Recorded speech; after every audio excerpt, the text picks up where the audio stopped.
There is no sacred in house music, and I would like to stress that.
Peace and blessings, family. This is your brother Asarimhotep with the Madhu Mandela Institute for the Advancement of Science and Culture. And we are here for another Conversations with Brother Asar. I'd like to welcome everyone who is listening live on both platforms, that is on YouTube and on Facebook. Want to give a shout out to everyone who I see in the chat. Thus far, I see Brian Hess, Brother Chavez, Kofi Kessie, Amedix82, Ivan Vesquesteles, and I'm going to say your name right one of these days. I swear I am. And Jehuti Ma'at, to Harwin Matthews, to Ty Pascal, and to Sister Ebony Minor. Thank you all for joining, and those who are listening but not in the chat, thank you all for joining us today. So we have another good and fire program today, and we have a very, very special guest with us today. And to give a little background of how I was introduced to our guest.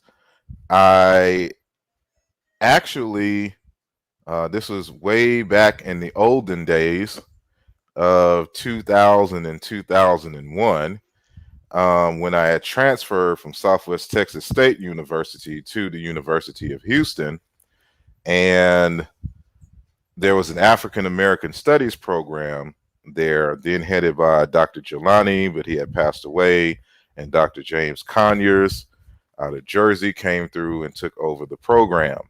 And so one of my intro classes in African American Studies required this book by the title of The Psychology of Blacks, an African-Centered Perspective, the third edition, which came out in 1999.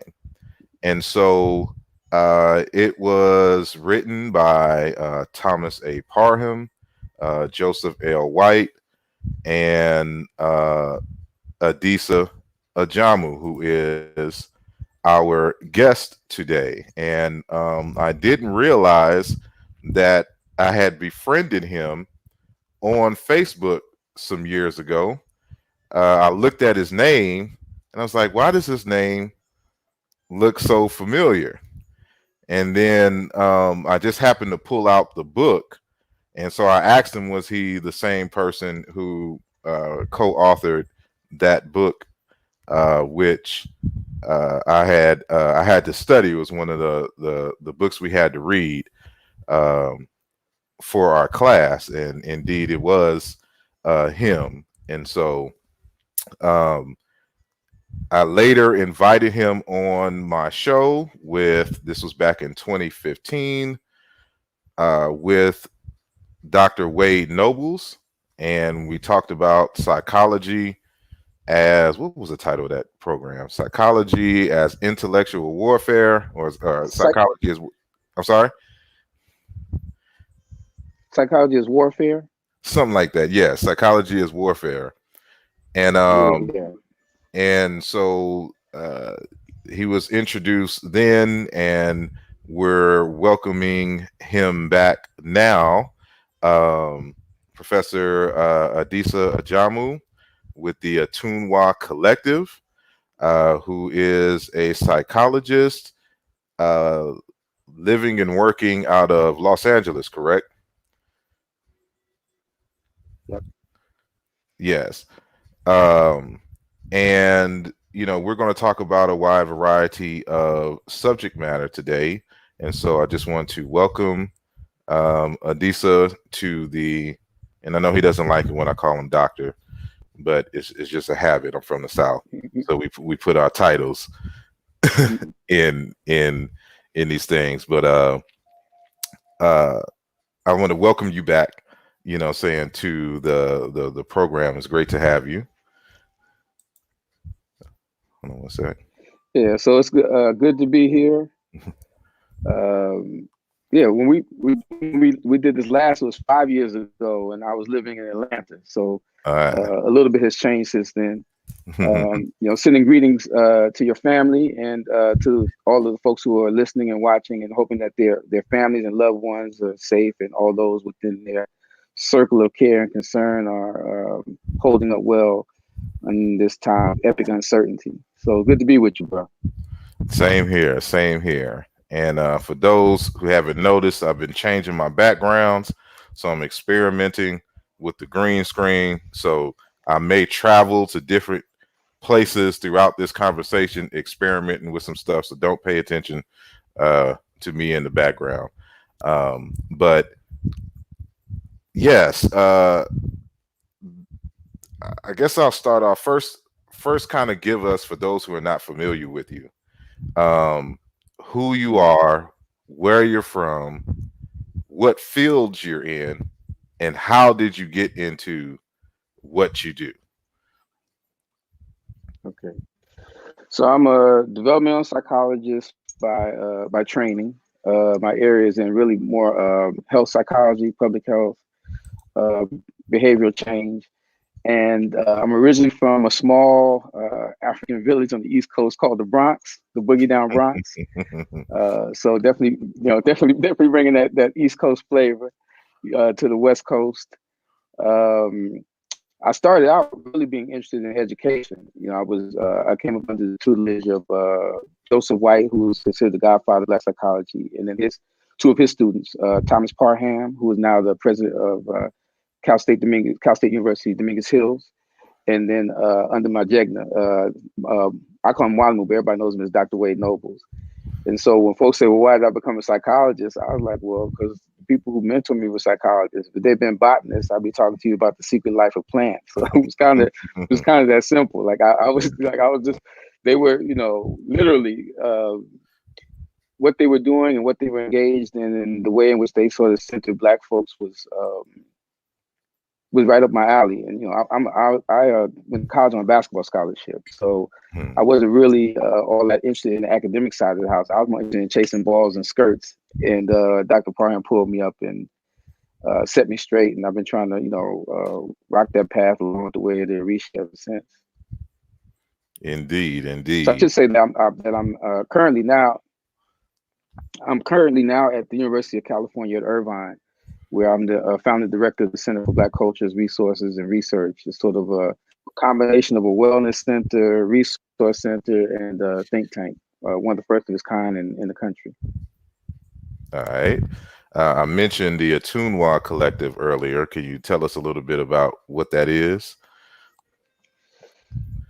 Yeah, so the Atunwa Collective, it really comes out of the idea of community-based think tanks and a community resource development kind of collaborative. So part of the vision behind it is that Black folks have resources. We just don't we don't always apply the most intelligent design to how to use them. And so part of what the Atunwa Collective tries to do is to bring folks together to think deeply about how we leverage resources we have. That there are times where we are resource poor, but that doesn't necessarily mean that we are poor in terms of resourcefulness. And so that's the challenge, that sometimes the resourceless part is where we really need to kick in. So the Atunwa Collective really tries to bring, great thinkers or from a wide range of perspectives like yourself and the Amin Ra Squad, which are doing, great work, and folks from the arts and the sciences and entertainment field to really kind of come together to think deeply about how we develop some strategies to improve our condition. Indeed.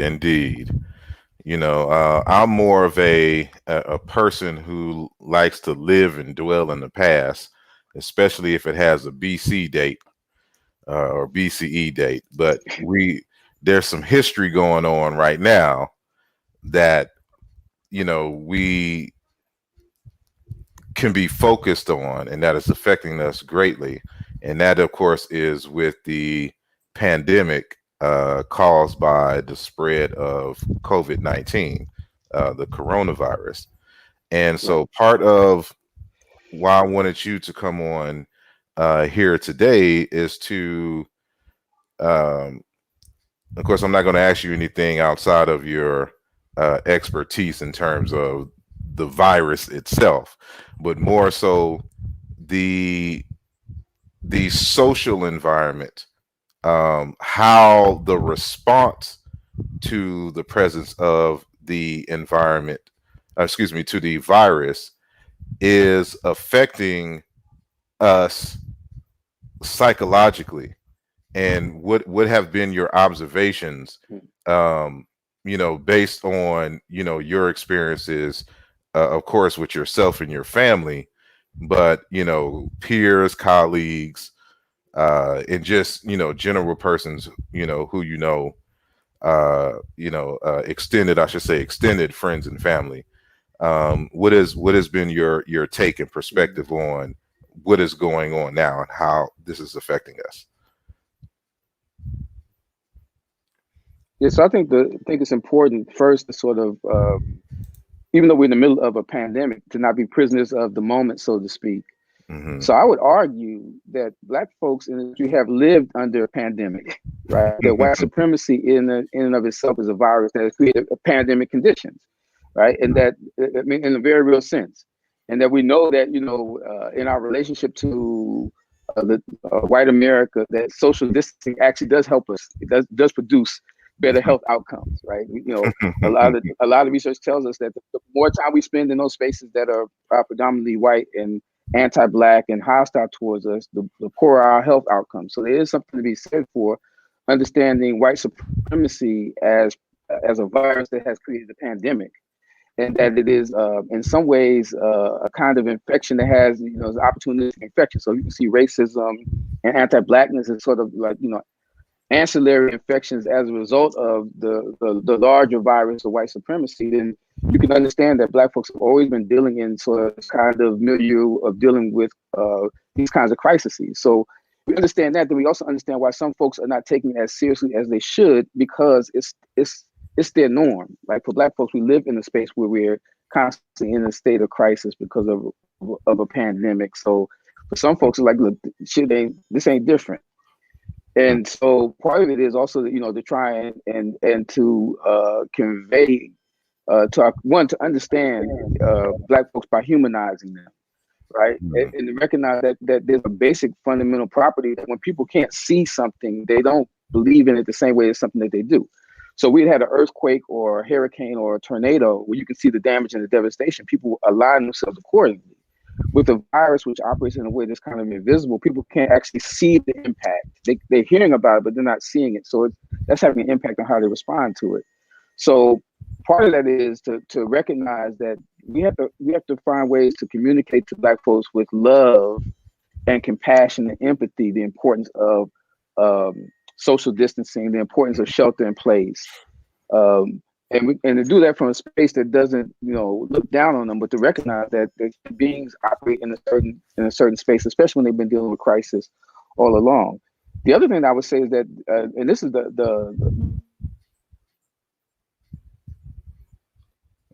you faded out. Secondary pandemic, right? I call the coronavirus a secondary pandemic because the first pandemic is really global white supremacy.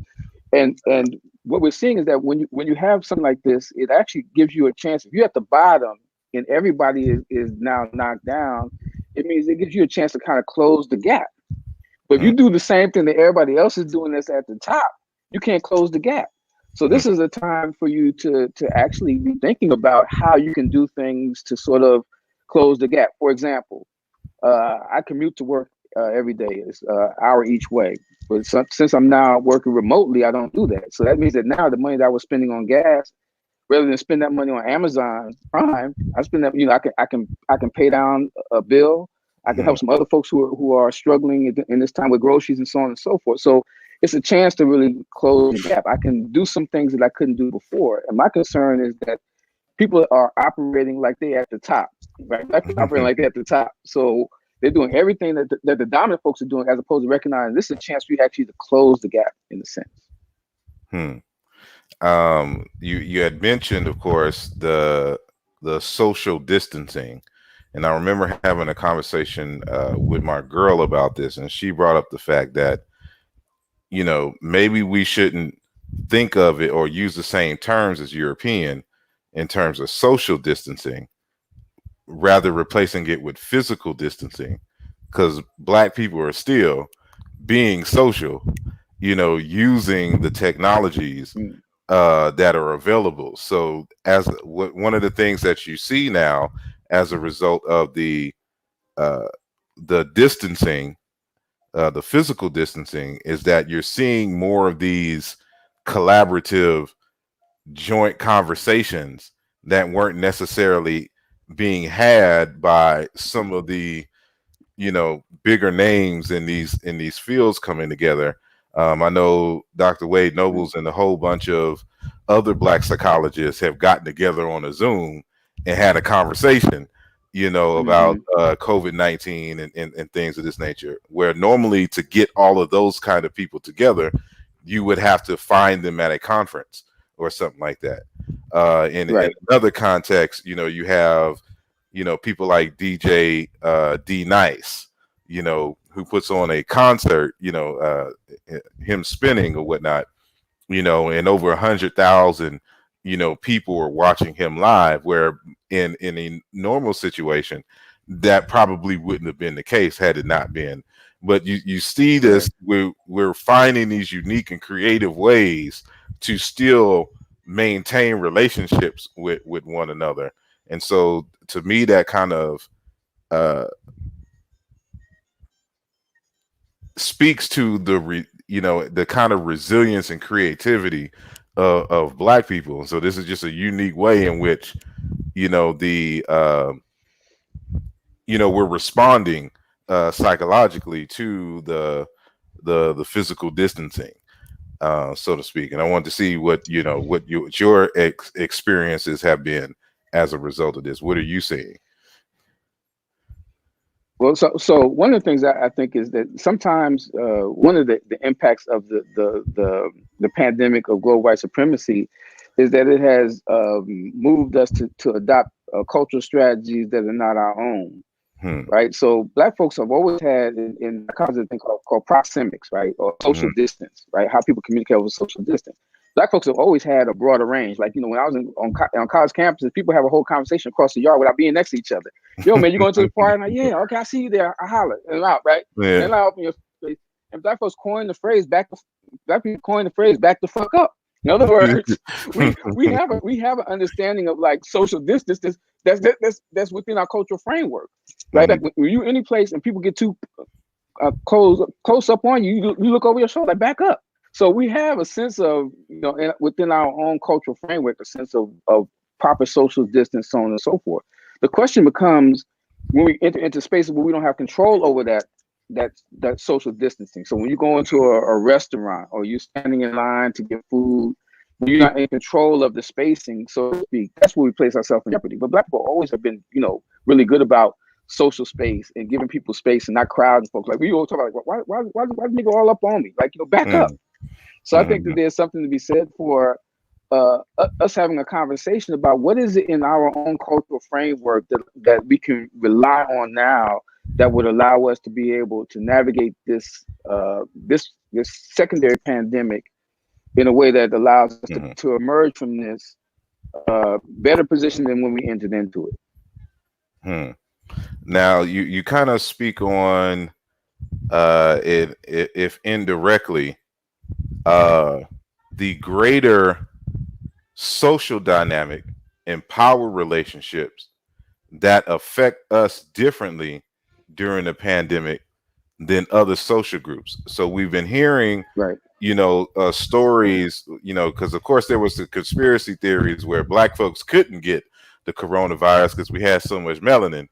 And then that turned around to the actual facts that, we were getting it at very high numbers and dying more in of course in certain places as a result of having it. And so the question then becomes, well, why is that the case? And then so now you have these extended conversations in terms of health, and so you spoke earlier that when we're allowed to be amongst ourselves, typically we are healthier. But at the same time, if the majority of us are in places that have food deserts, for example, and don't have adequate access to nutritious food at a low cost, and then there's the healthcare issues, and then having to work for the man and be stressed in the kind of low pay, high stress condition. Like all of this plays a role in these factors which diminish the quality of one's immune system and thus being able to respond adequately to such a threat as the coronavirus. So, could you speak to that, that underlying conversation that is not necessarily being talked about, and how that affects, how this is a symptom of the greater social construct and power relations between the dominant society and, of course, African people here in the United States? Yeah. So what you're essentially alluding to is that there are basically two elements that really shape our behavioral patterns in America. The structural dynamics, which you talked about, lack of access to food, health care, employment opportunities, the carceral state. And then the other side of it is behavioral dimension, like our behavioral responses to those structural impediments. And the degree to which we are both at various turns in opposition to those, and at other turns complicit with them. So we recognize, like, for instance, that we have food apartheid, that there are places where the quality of food is poorer than others, right? But again, there's still a question about, like, how resourceful are we in terms of being able to really, make adjustments to be able to get quality food for our families. The other issue here is about, when you look at our culture is always about how people adapt to any particular environment. And there can be healthy adaptations and there can be unhealthy adaptations. And the challenge for us is to figure out what are the healthier adaptations for the structural impediments are there. They're not going to change without making some change to behavioral dynamics. We have to respond differently to our conditions. For example, when you look at the reason why the coronavirus is impacting us in terms of, the severity is disproportionately impacting Black folks, that's a function of lifestyle choices. It's a function of both stress, but also diet, right? And yet, when you look around and you see people posting stuff on Facebook and IG, they posting all of the food that sets them up in the first place, right? Like posting macaroni and cheese, all of the food, all of the foods that basically are putting us in a position where we are predisposed to have a more adverse reaction to these viruses. So even in the context of understanding that we're being disproportionately impacted because of lifestyle choices, we still are not recognize that we have to make some changes in the moment if we want to be able to forestall this. And part of that is a function of understanding that, in psychology, there's a thing called loss aversion. Mm-hmm. And loss aversion basically says that people feel a loss more acutely than they feel a gain. So if you find $100, you look down, you pick up $100 on the sidewalk, and then during the course of the day, you reach for that $100, you find that now you only have $60. You will spend all your time focused on the $40 that you lost.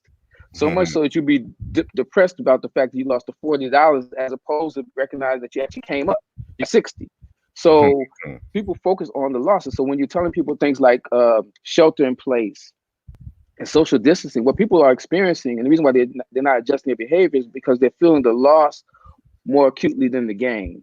The gain of having good health, the gain of not being sick is not as valued as the loss of freedom, the loss of movement, so on and so forth. So if you understand that, then you have to find ways to help people sort of appreciate the loss aversion in a different way. So you have to try to get them to focus on the things that are working, that are beneficial to them. So, for example, going back to the example that I used, helping the person recognize, look, yo, you came up on $60. Why are you focusing on the 40 that you lost when you still up $60, right? So think about all the things you can do with the $60 as opposed to focusing on the 40 that you lost. So some of this is just about when you tell folks about, making adjustments to lifestyle and changing diet and exercise. What they're hearing is not the gain that comes from that. What they're hearing is the loss that comes from that, right? The loss of sleep, the loss of comfort, the loss of this particular food makes me feel a certain way. It connects me in a certain way. So we know in psychology, all behavior is functional. It meets a need at some level. So you have to find the need the level that the need needs to be met, and then meet them at that level. So somebody is, so for example, another example, if somebody's in an abusive relationship, telling them to leave is great advice. It's just not helpful if the level of need that they need to be met is feeling that they are worthy. You have to find another way to help them meet that need of feeling worthy in order to get them to leave that abusive relationship. Otherwise, you basically just preaching to the choir. So that's why I'm saying that our conversations with our community have to be rooted in love. You have to understand that people want to be healthy. They want to eat well. They want to feel good. So the question is, if we start with that premise, then the question is, like, what are the impediments that get in the way of them doing what they ordinarily would want to do? And then as a social scientist, my job is to really try to think about creative ways to invite people into a conversation about how we recognize people's humanity in a way that offers invitations for them to reach for greatness. So rather than chastising somebody because they're eating pork and beef, why not just give them some suggestions about recipes that they can use maybe 2 times a week that don't require pork and beef? Like, everybody don't have to be a vegan or vegetarian. We can move people forward gradually. If our goal is to help them as opposed to make us look good. I'm gonna ask you a question, and it's a setup question for another question. But okay. I mentioned Black psychology. You have co-written and engaged scholastically in this thing called Black psychology, and some would just say African psychology. What is that, and what does that entail, and what makes it different than European psychology? So first, let's just start with the premise. Black people are the oldest people on the planet, right? So we ain't just, some people got problems. We got to figure shit out. That we've been doing that for millennia. The question is about what kinds of strategies are we developing for the challenges that confront us now, right? So Black psychology developed in some sense as a reaction to being ostracized or by European psychology. African psychology is really a step further, which is saying basically, if you want to understand Black people, you have to start with understanding them in their authentic state. And the best way I can position this is by saying, if you're looking at a tiger in a zoo, you're not really seeing a tiger. You're seeing a tiger in captivity. So if you develop a psychology around the tiger in the zoo, all you're doing is coming up with a psychology to help that tiger survive within captivity. If you want to understand what is tigerness or tiger psychology, you got to understand the tiger in the wild, in this natural habitat. And then begin to then talk about, once you understand that, then you can see the ways in which the cage has changed or inhibited or had a deleterious or harmful impact on its ability to be fully, embrace its tigerness fully. So when we look at Black folks in America, what you're seeing is basically Black people in a situation of captivity. So our challenge is to figure out, what is normal psychological function or healthy psychological functioning for Black folks in a free state of mind? And then what are the ways in which white supremacy, anti-Blackness, and racism have incarcerated us conceptually, to use Baba Wade's concept, incarcerated conceptually in a particular way so that we can't even see that we're not really being fully tigers, right? That we think that we're tigers, but when we look at the bars, we're not thinking about who we were meant to be. And so part of what African psychology is doing is really it's an act of remembering, right? It's an act of going back and asking ancient questions that have contemporary relevance. And that's the challenge. Like Black folks have survived slavery and Jim Crow, right? So obviously we have a psychology, right? The psychology has lived to see another day. We have a psychology. The question is about how we then create it in a cultural context so that it informs how we educate our children, how we raise our families, how we build families, how we build community. In other words, pulling on those cultural strengths, that cultural integrity to serve as almost an antidote, if you will, or a vaccination to the virus of white supremacy. And so to me, African psychology is really moving in that direction. It's almost a Sankofa moment. Go back to the past, fetch what was lost, and bring it forward to serve our community. I bring this up because something you said kind of triggered this in my head, and I'm trying to. I mentioned because I'm in Texas right now. I'm not in Philly, so I don't have my books. Normally, I just reach in the back, grab one of my books so I can quote it. So that's one of the frustrations of being away from home. But there is a text by the late Dr. Kimwadende Kiabonseki Fukiao called Self-Healing Power and Therapy. You familiar with that text? Right. I'm sorry? Yeah, I'm familiar with it. Okay. Yeah. There's an aspect of the text where he's giving the Bantu Congo conceptualization of what a person is, and I was hoping that, because I know I cited it in one of my texts, and I can't remember which one it was, so I can pull it up and quote it exactly. If I find it, later, then I will give the exact page and the exact quote. But he was saying that you have a before birth, how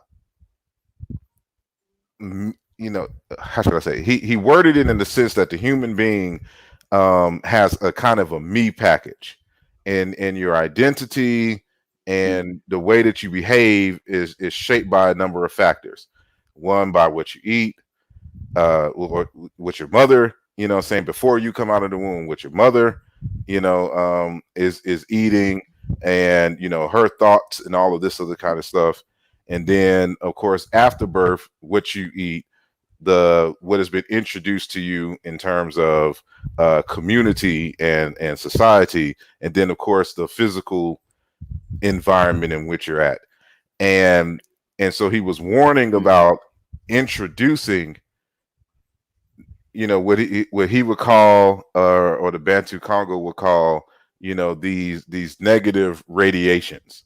And so there's a cosmological context in which all of this makes sense. And again, which is why I wish I had the text in front of me, to give the exact wording. But saying that to say that, so all of that affects, who you are in terms of your health, before you were born, and of course, after you were born, and, your thoughts and everything plays a big part of that.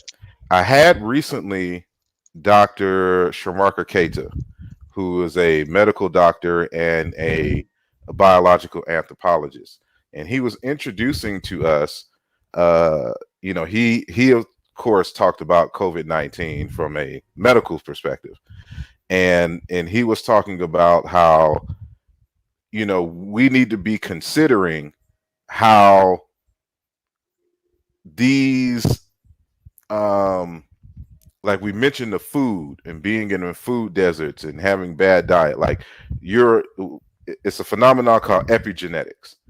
And so epi being a prefix meaning beyond. So beyond your genetics. So people think that their genetics stays the same.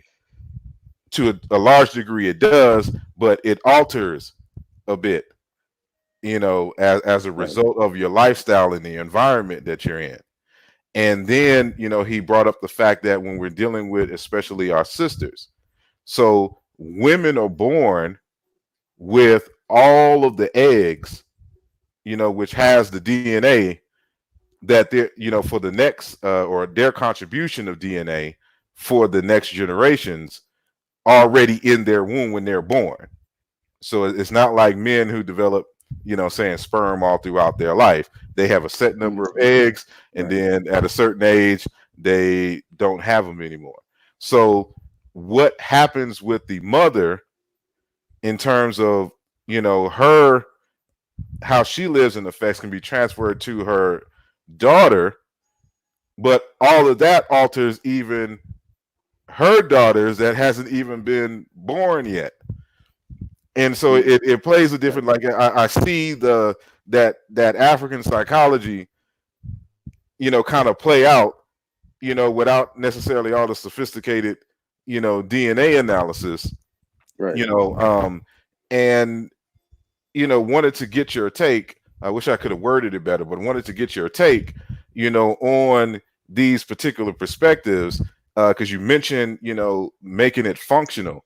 Like, how do we get people to understand that this stuff is serious, that works beyond them in the moment, and that this affects your generations, not only in terms of, wealth accumulation and your ability to be mobile, in the future, but the physically, how your children and your grandchildren come out of the womb in terms of their the strength of their own immune system, so to speak, And so, you know, what kind of strategies would you suggest in making this more palpable, you know, for the general public, to help them understand the importance of how they think in their behaviors, not only on themselves, but future generations within their own family, both psychologically and physically?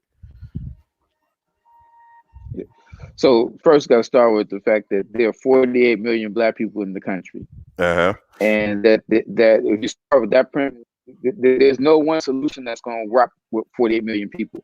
So the best we can do is you offer strategies, and people take them as they see fit. So I think we have to get away from the idea that we can speak with any kind of real force for 48 million folks. You know, what you try to do, this is an approach that can work for those you want to try it, and this is, you know, and then somebody else will have something else. This is as an aside. One of the things that's really been fascinating to me during this whole pandemic is how much we're learning about regional leaders, right? We spend a whole lot of time focusing on national leaders in the Black community, but the real heroes and sheroes are all the folks who are the regional leaders, the folks who are known in their community or in their city, in their state, but don't have a national platform, who do enormous work. You know, I'm thinking about the folks down in Jackson, who are doing Ali Acuna, and them doing some great work. The Lumumbas, folks in Detroit, out here, folks in Dallas, and you know, all around the country, like these regional ways in which Black people are trying to reach, because it's very hard to have a national strategy when you ain't really from where people are from, right? So the first thing you do when you try to tell somebody from Dallas like how to get down, and you from Los Angeles, they ain't trying to hear that. Like that's just you know. So part of our challenge is to be able to recognize that not everything is for everyone. The second thing is to recognize that, look, all of these systems that we're stepping into are alien, right? So there's a point at which African psychology is limited in its usefulness in terms of really delivering the kind of answers that we really need. It can ask good questions, but in my opinion, it can't get us to the answer, because those answers are encoded in our psycho-spiritual systems, if you will. And part of the impediment to even getting folks to access that is because so much of our experience in the country is tied to a Judeo-Christian ethic that gets in the way of people seeing the enormous power and resources in these spiritual systems that aren't necessarily religious, in so much as they are both scientific and religious in a sense. So part of this is that, you know, each generation has to find a way to move the ball a little bit further. So we know a lot more now about African spiritual traditions like Ifa, the Bantu tradition, Palamayambe, Lukumi, Vodun, than we did 25 years ago. You look at the earliest stuff, everything was very general. Now we're more specific. So more people now are talking about veganism and vegetarianism and diet than before. So you got to recognize, in the span of 300-400 years that it took us to get in this position, it's going to take us some time to dig out and to look at the fact that we are making progress along the way. But at the same time, it means that as we're making that progress, there are going to be casualties. So there's certain things that African psychology can't do, because African psychology is still attached to Western orders of knowledge in a sense, right? That's why we still got psychology there. So because we need to be at a space, we are actually beginning to develop our own ways of thinking about these things in layered complexity in a way that the West is not. The West was designed to produce and advance Western interests, right? So even the question about epigenetics, which is really second order gene expression, early on, there's a whole conversation between Darwin and this person named Lamarck, who was laughed at, because Lamarck said, look, there's a relationship. He says the environment impacts genes, and Darwin said no, and they laughed Lamarck out the door. But it turns out Lamarck was the one that was actually correct too, that there's a relationship between environment and gene interaction. Don't necessarily shape the subsequent generation, but can shape the generation after it. Right. So we need to have and the way that we can understand this better is by understanding systems that allow us to understand, our life path both forward and backwards, right? So when you're talking about African traditions, you're talking about a concept of time that is not linear, it's cyclical. So if you think about like a spiral with a moving center, so past, present, and future all inextricably concatenated. They all are linked. So the decisions you make now always they inform both your future and your past, right? So but how do you get people to think differently about that when they think that everything is front loaded, that you win the lottery when you die and you go to heaven, so it don't really matter what I do here? That's part of an education process that we will have to work with people. But the other part is just making sure that we find ways to make information accessible. You know, it's one of the reasons why I joined Facebook. I was like, I wanted to make sure that the benefit of an exorbitantly priced education benefited other folk in the community. So to share things that I had learned in a way that was very accessible, stripped of all of the academic jargon and all of the theory, like just to share what it is that we know about Black folks and functioning, right? What is we know about the fact that Black people do better when they build healthy relationships, right? And so it's, this whole idea of, Black men and Black women having an adversarial relationship it's harmful in a variety of ways, but our ability to be able to find ways to build together is always going to be a key health factor, right? Something we don't talk about, right? That having support in a community or family reduces stress, right? And there's some great work done by Dr. Madeir back in the day at Howard University, and David Williams at Harvard, sociologist at Harvard. They talked about the impact of when people are in cities and they're crowded on top of each other, what kind of deleterious impact that has on the health.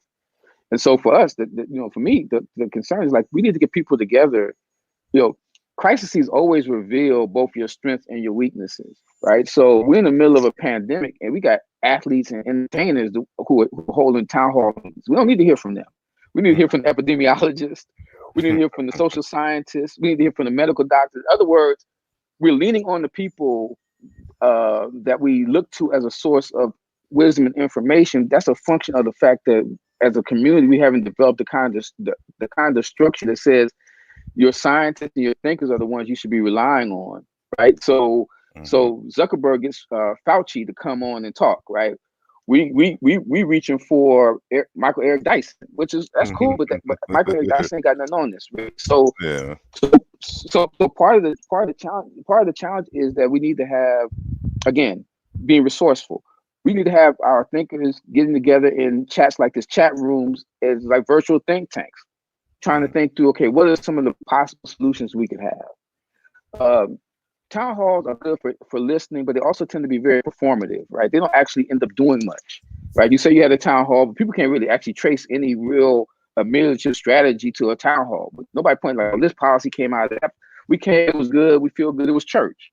We need folks who are serious to be in virtual rooms, talking to each other, exchanging information without ego, because ego always gets in the way, so that we can come with some serious strategies here. So for me, I'm great. Like I'm great that D-Nice is doing his thing. I'm great that folks, but we are the folks who are virtue of their training and expertise have been positioned to talk about these issues in a very nuanced way, and they can come up with some real strategies that advance our cause. But again, in our society, in our community, we prioritize athletes and entertainers. They are our royal family in a sense. And so in a time of a crisis, that reveals a weakness, because they can be great as resources, right? They can be great for venture capital. But in terms of trying to understand the nuances of whether or not a virus is a DNA or an RNA, whether how does it replicate itself, all of those kinds of things, are things that should be left to folks who have some background in working in public and global health sectors, having conversations with one another, And again, like psychologists, psychologists have a role to play. But I want to emphasize this, because people always run to the thing about, folks need to be in therapy. Well, that's a very class-based perspective. Everybody ain't got insurance or $100 an hour to be sitting in front of somebody and talk about shit that's going wrong with them. So that's the first problem. Second problem is there's not enough. There are not enough psychologists to serve everybody. And the way that mental health works is supposed to work the same way that other healthcare works, which means that your primary healthcare system is you.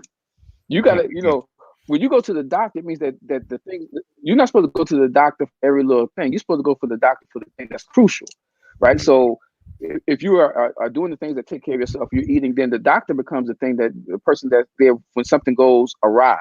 But your first healthcare system is you. So it's the same thing with mental health. Your first mental health care system is you. You have to do things that help put you in a mentally healthy space, so that when something is beyond your ability to help yourself, then you go to the therapist. But the therapist can't be the like, for instance, you picking whack motherfuckers back to back to back to back to back. That's not that ain't the therapist's job. That's your job to figure out why you keep picking whack people to rock with consistently.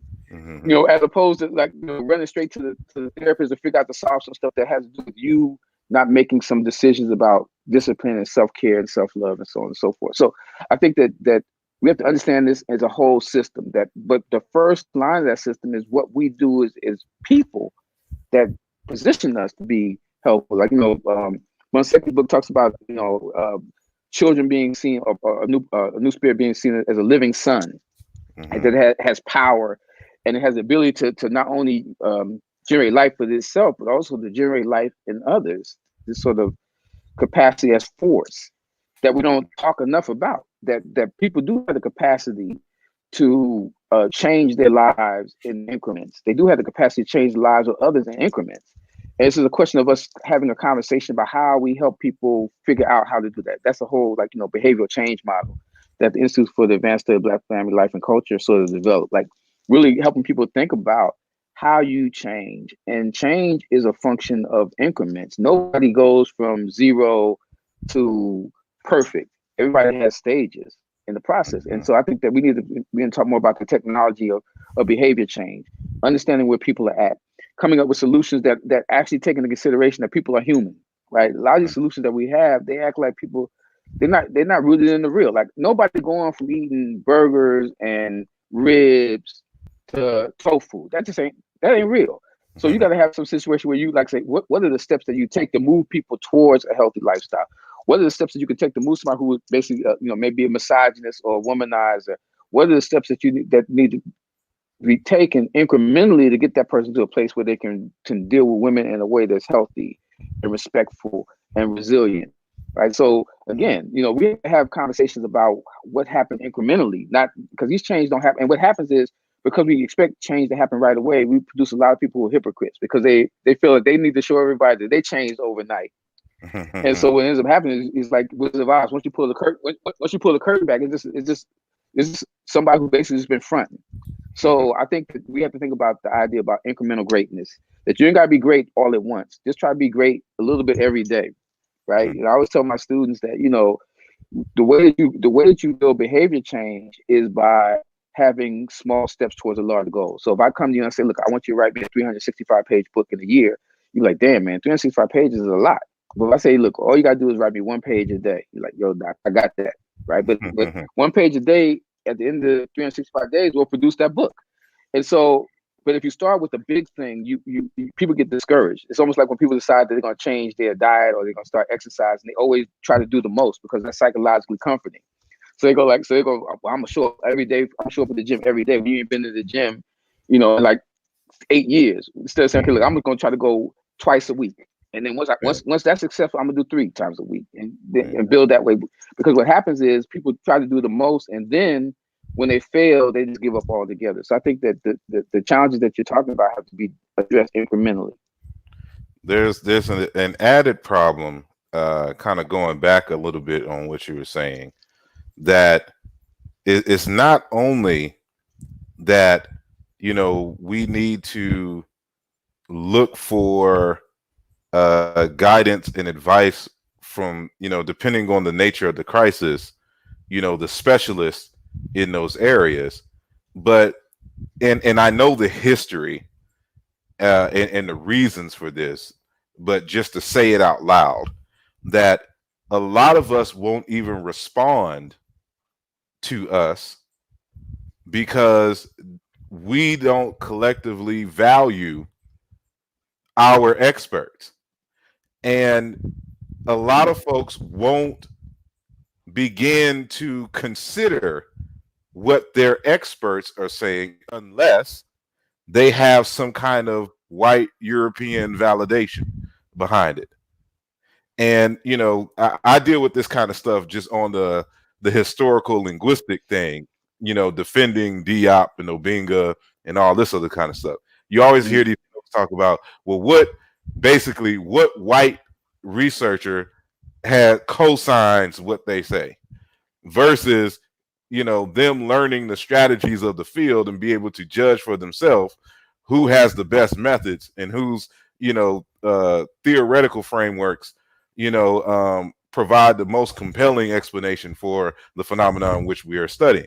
And so I see that as, you know, an issue to be overcome as well. Like, how do we get Black people to value themselves great enough to the point where they will recognize the Ádìsás, the Nobles, the Akbars, etc., or the, you know, saying our Black MDs like Keita and Kittles and all that, who can bring a more you know, cultural and nuanced but professional perspective, and not listen to them because they haven't recognized what Europeans agree with them or not. Yeah, so I think the first challenge is that, look, a lot of us who are ensconced in the academy are in places away from our communities.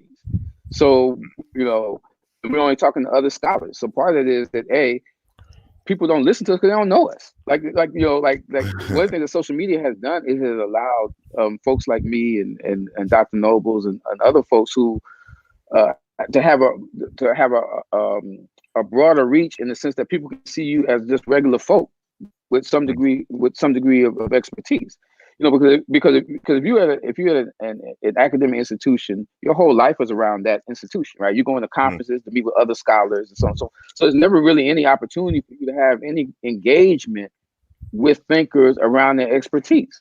So Black people, like, you know, if we don't know you, we don't rock with you. That's just kind of like, that's just how we are. So part of it is like you suspect on spec. Like, you know, forget about the degrees. You suspect on spec. Like who is this? I don't like on this. Like, you know, people like, okay, like who this Negro right here named Ádìsá? Like I don't know. So part of it is that, you know, we rock with people who we feel we're familiar with. The other part of it is that we have to also, and this is the part on scholars and thinkers and artists, is we have to think critically about who we're trying to communicate with, right? So how you write, what you write about, how you disseminate that. All of those say that who you think is important, right? So if all your work is in journals, that's great, but you're already saying that Black folks in the main aren't important to you because you're not writing anything that they're gonna read, because the average Black person not going to the library to look at no journal article.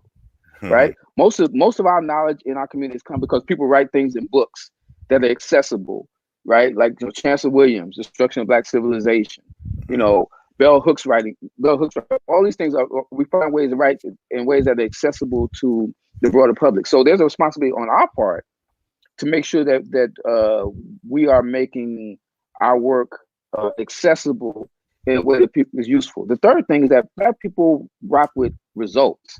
Right. So you can talk all you want to about X, Y, and Z, but until a person can actually try it and see that it works. Right. So I can't tell you how many times I've gotten, you know, when I put something up about loss aversion or path dependence, how many people will write me in my inbox and say, look, you know, I tried this and it worked, and I'm passing on to the next person. So part of it is, to me, it's less about the degrees and more about, can I get you to try something, and did it work? Because that's the value. The value is in effectiveness. So, and then the other part of this, look, you're gonna always deal with the veneer of white supremacy. We're gonna, you know, there's always been a segment of us that think that white folks' ice is colder than Black folks' ice. That's gonna be part of what we're gonna deal with. But again, there's 48 million Black people. How many do we need to really institute change? If you get 10% of Black folks to really lock in, that's 5 million people, right? And those 5 million people have reach, right? So we don't have to reach everybody. And then my boy Kamati said this back in the day we were in graduate school. It hurt my feelings at the time. but it was true. You're like, man, look, I'd say everybody ain't going to the future. And that's just real. Like, you know, in a war, you recognize like some people gonna make decisions that are prejudiced against their own survival. And that's just, it is what it is. And you can't do anything about that. What you're trying to do is say, look, did you do the best you could do to provide what you had that was useful to your community? Now, what they do with it after you provided it, that's on them. But you can't be responsible both for the medicine and for the person being compliant and taking the medicine. So I think that we have to be realistic. Like, you know, the reality is that even in this virus, Black people will die. That's just part of life. But Black persons will die. That's just part of life. But Black people are indestructible. Like there will always be Black people here, even though individual Black persons will die. So the question is, in terms of the continuity of Black people, that will be here. The question is, how many of us will be here? And that's where we really need to focus on how many. So there are things that we can do. For instance, I mentioned path dependence. Path dependence is essentially a psychological framework where basically people do things because it's easier to continue to do it than to not do it. So for example, shaking hands, right? Even though we know that it's a primary mechanism for which we transfer germs, people still shake hands because it's easier to shake hands than to explain to somebody why you won't shake hands, right? So that's what we call path dependence, that people do things even though they know it don't work because it's just easier to do that than to explain to someone why you won't do it. So you look at certain behaviors that Black folks engage in, some of that is about path dependence because it's just easier to go along with the crowd than it is to say, okay, look, I'm not doing that, and here's my reason why. So we have to create spaces where people can create different paths to be dependent upon other than the ones that are unhelpful. For example, when I first started changing my diet, you know, you go to your relative's house and they're cooking and everything is pork. Like you feel uncomfortable saying, you know, I don't eat pork, you know, I don't eat this wine because you know you've been in the kitchen cooking all day and everybody gonna look at you like you're crazy. So what you do, you just swallow your pride, and fix you a plate, and go sit in the corner somewhere, right? So because it's easier to follow the path that's already well established than it is to move in another direction and explain why you're moving in the other direction, right? It accounts for a lot of the ways in which we deal with one another, a lot of the ways in which we engage in behaviors that are harmful, right? So for example, you know, we have brothers who will talk all this shit about how, you know, women need to submit in public, but privately they don't believe that.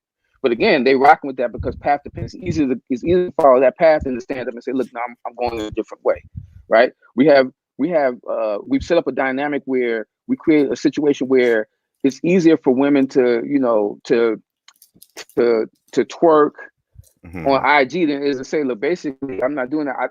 I need the attention, but I'm gonna try to find it. I'm gonna try to get it another way. It's easier to do the twerk because that's gonna be more acceptable than to say, look, I'm not doing that because I need the attention, but I need to find another way to get it. So for me, you know, understanding path dependence and understanding how you can move people. So for example, one of the ways that you can change path dependence is what we call by nudge, right? So and the way the nudge works is that you make it easier for the person to stay in rather than to opt out. And they do this a lot with an example would be like a lot of jobs now automatically enroll you in retirement accounts. So that means you have to opt out, and most people won't opt out. But if you frame it the other way and say the person needs to opt into a retirement account, most people won't opt in. So again, if you create a dynamic, a good example of this is whenever I recommend somebody read a book, I give them the book. Because if I give them the book, I'm subsidizing the risk, right? So when I say, look, you should get this book, and it's not something that they value, they're not going to spend money on something that they don't value to begin with. But if I give them the book, then I'm nudging them to slowly in that direction. So part of it is like, when you're trying to get people to move in a different direction, it's always good to subsidize the risk. It's always good for you to be the person that finds a way to introduce this to them first. And then once they can see the benefit of it, then they move like my mom juicing and stuff. And at first my mom wasn't even rocking with it. But then when I would juice and she would taste the juices and she's like, oh, this is really good. That, and it's healthy too. Now my mom is like, a juiceologist. So I think that part of this again goes back to like, if you love Black people and you really are interested in them and not just in you, you're really interested in them, you find the best way to communicate to them in a way that they can receive the information and act on it. Because again, most people want to be healthy. Most people want to be happy. Most people want to be fulfilled. The question is about what gets in the way of that, and how can we as thinkers be helpful in helping remove those impediments. Now, I'm a true bibliophile, so you know, my brain doesn't compute on giving books away. You know, I'm very stingy. I give you the recommendation. After that, it's on you. But how do it some of what you speak on? I'm sorry. Now, I don't give books away from my library. So like if somebody I like that book, I'm like, yo, I'll get you a copy, but I ain't on mine now because I might not see it again. So yeah. you know.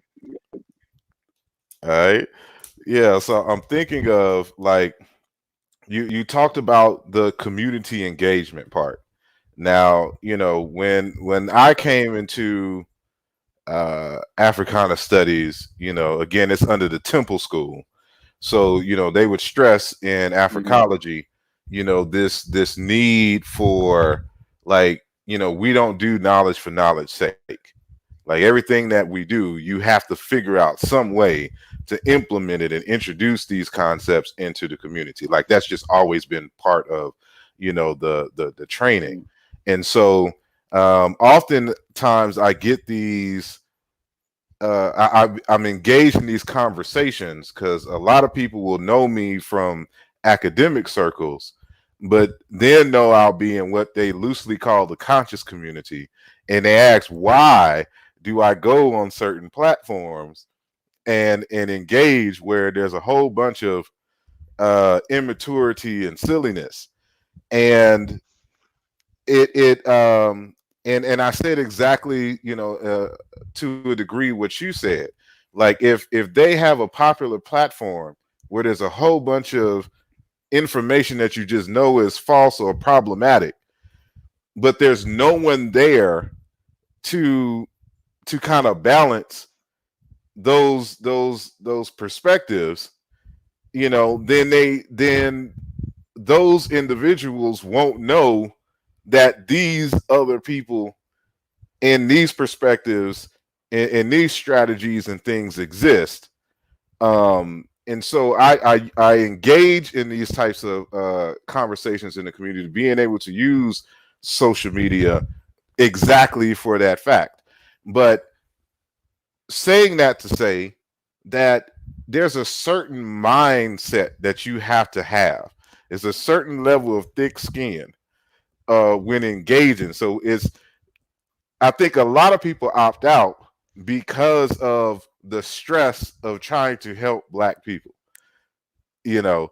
And so I wonder, my question to you now is, you know, based on your personal experience and maybe conversations that you've had with others who have, you know, I forgot the phraseology that you used earlier, but basically those who have spent all that money on their education and have all this data and these perspectives and these worldviews and frameworks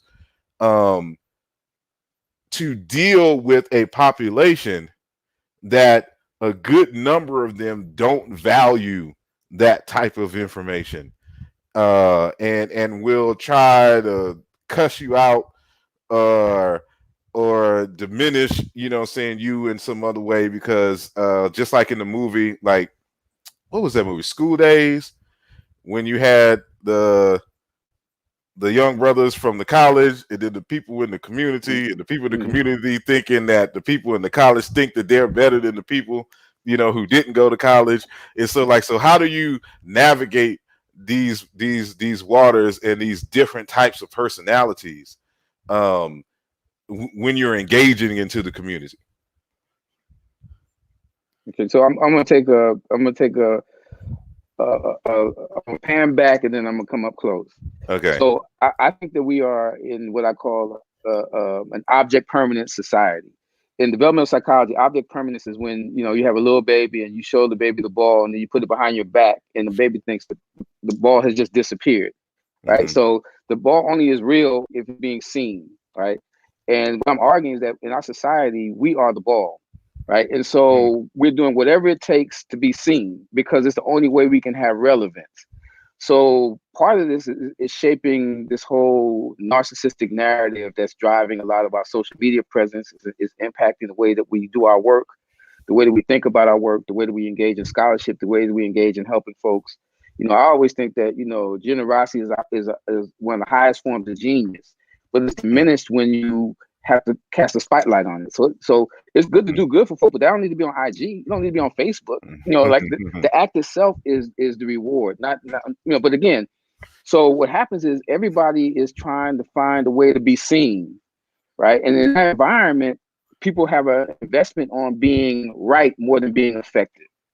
And so the ego is driving the conversation. And the way that I get around it is I just share what it is that I understand.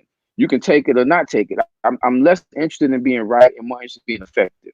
So, and what I've learned is, and I enjoyed my experience on social media once I started adopting this process. If we're not doing work together away from Facebook, if we don't have no history of doing work together, either, you know, then I'm not debating. I'm not going back and forth with you on no debate, because that's just intellectual masturbation.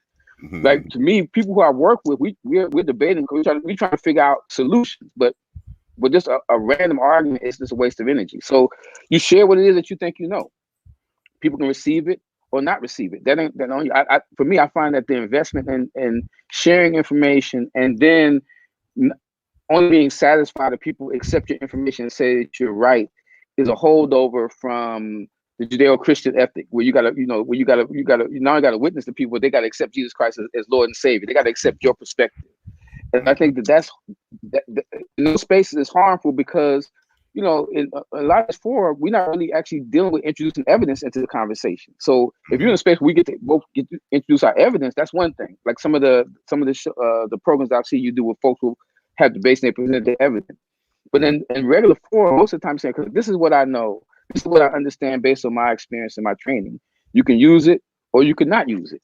And I keep it pushing, because I think that the other part of it is, like, you just get tied into, you know, somebody read, like, you know, 2 books on psychology, and they want to debate me on development psychology. I'm like, okay, well, what's the point of that? Like, you know, where does that take us? So I think, you know, part is also recognizing just the ego. I also want to say that there's something here that's really important about this particular moment, which is that a lot of our society is based on time on task. So we base intelligence on time on task. So when you take your final exam, you're given 2 hours to do that, right? In other words, so 2 hours for a whole semester worth of work or quarter, you're supposed to distill that in 2 hours, right? So or when you take a standardized test, everything is based on time on task. So we see intelligence as your ability to arrive at the right answer as fast as possible, when really intelligence is the ability to arrive at the answer, period. And so what happens is, in our society, everything is rushed, right? So people don't actually read and argue with themselves. They read so they can find the thing that allows them to prove a point on the thread. You know, so they're not even sure that what they know they actually know. But again, it's because everything is driven by time on task, how fast you produce something, as opposed to whether or not you produce something that's accurate. And the reason why that's important is because in this moment in time, we're actually having a chance to slow down. We're actually having a chance to think. We're actually having a chance to process information. We're actually having a chance to actually really to really actually think through some of the things that we've been doing. A lot of us have fallen into patterns because we haven't had time to actually think about another way of doing it. You know, if you're a single mom, you got 3 kids, you ain't got time for no meal plan, man. Look, you working. You get home, be like, you're just trying to figure out how to get your kids fed. You got no time. Like, people like, okay, look, I always laugh folks do this whole thing. They lay out on the counter all their meal prep for the week.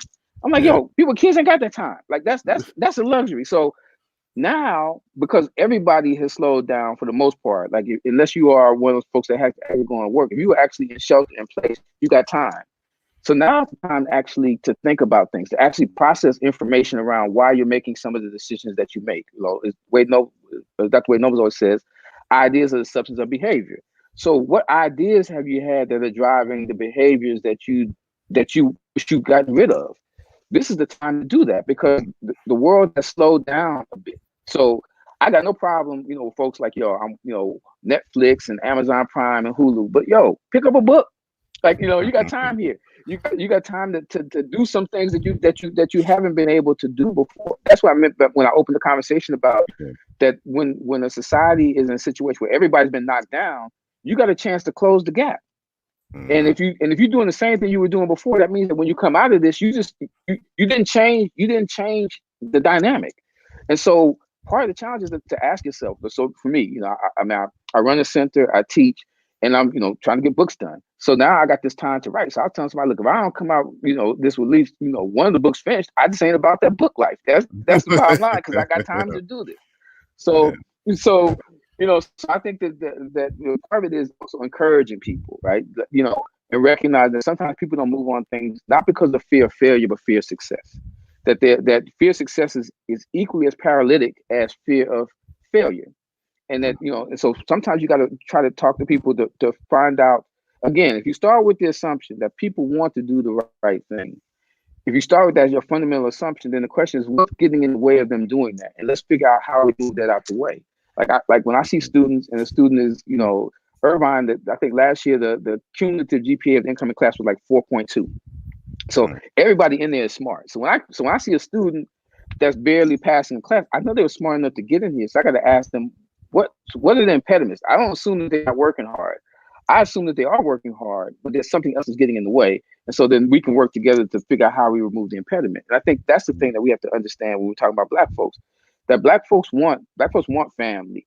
They want to have money in their bank account. They want to have home. They want to have communities that are safe. They want to be healthy. But what are the things that get in the way of that, both structural and behaviorally?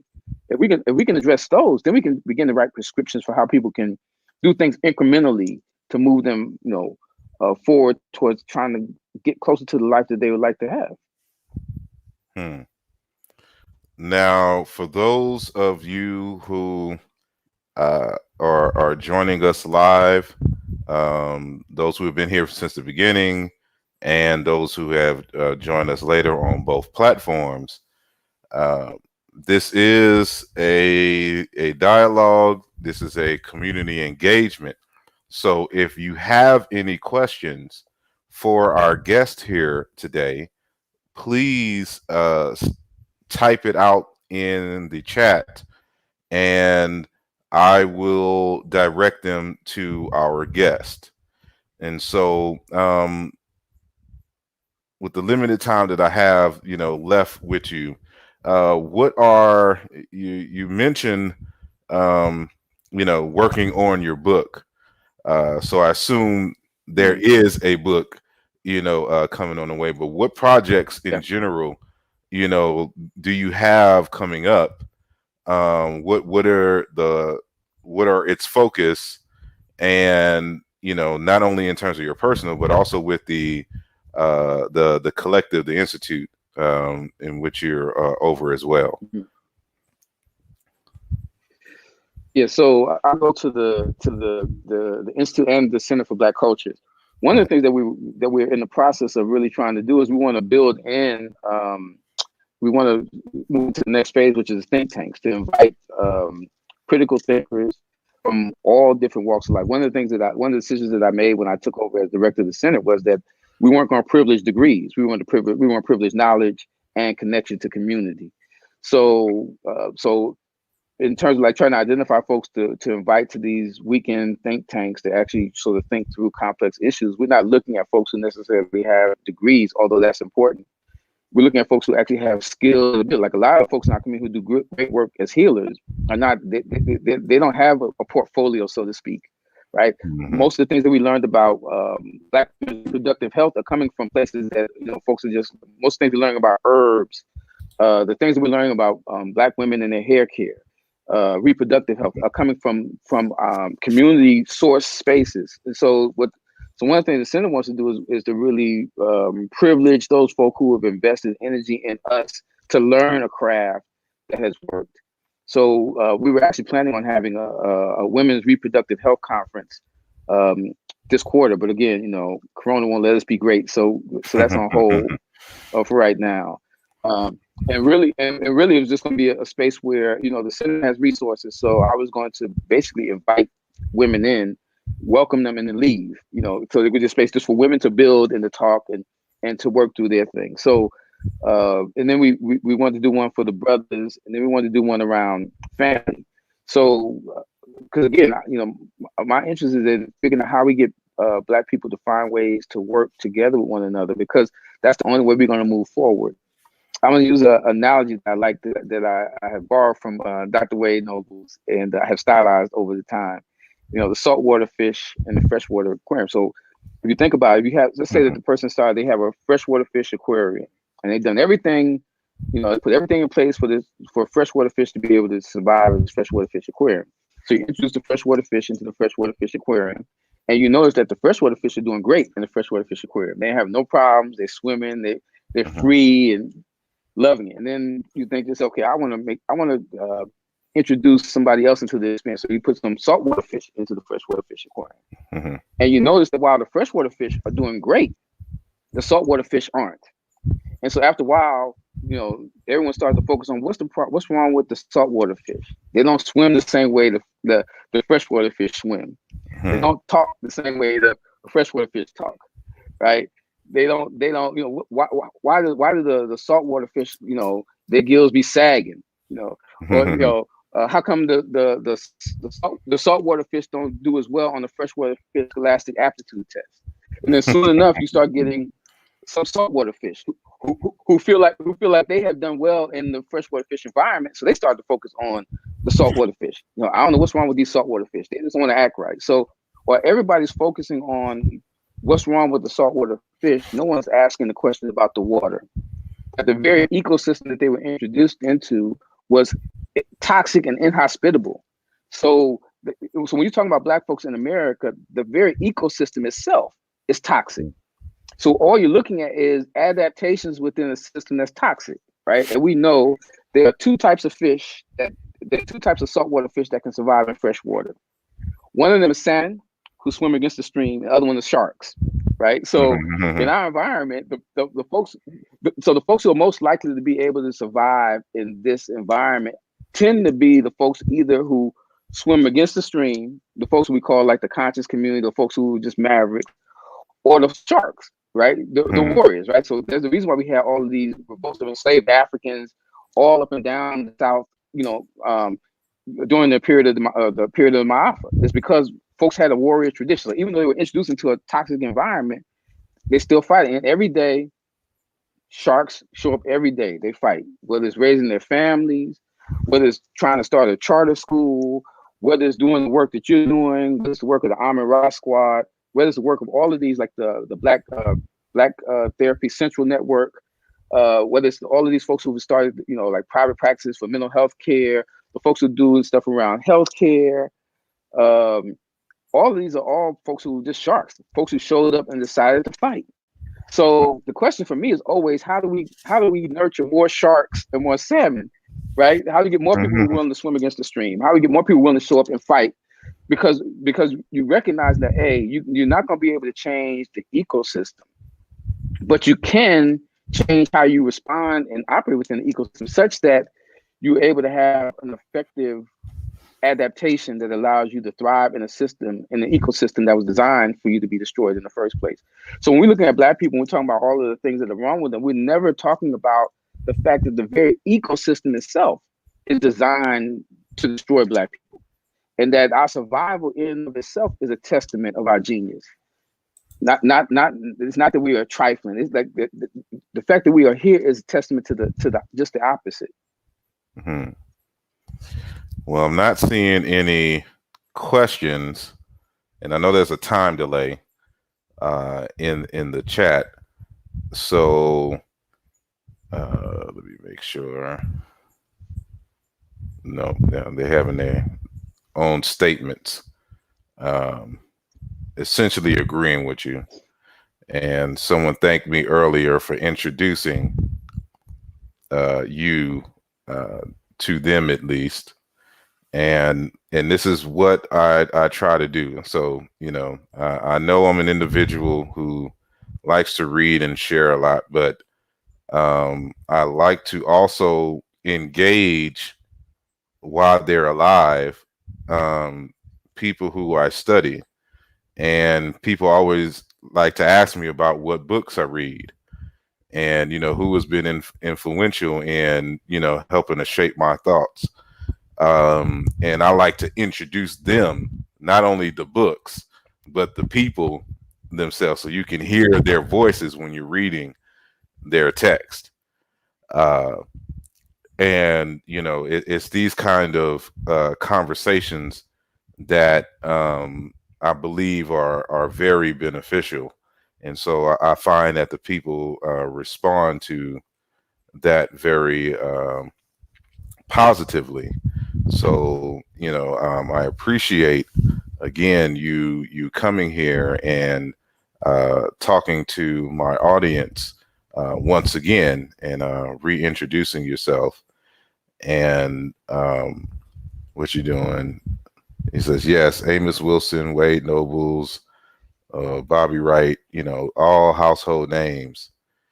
So if I could go ahead.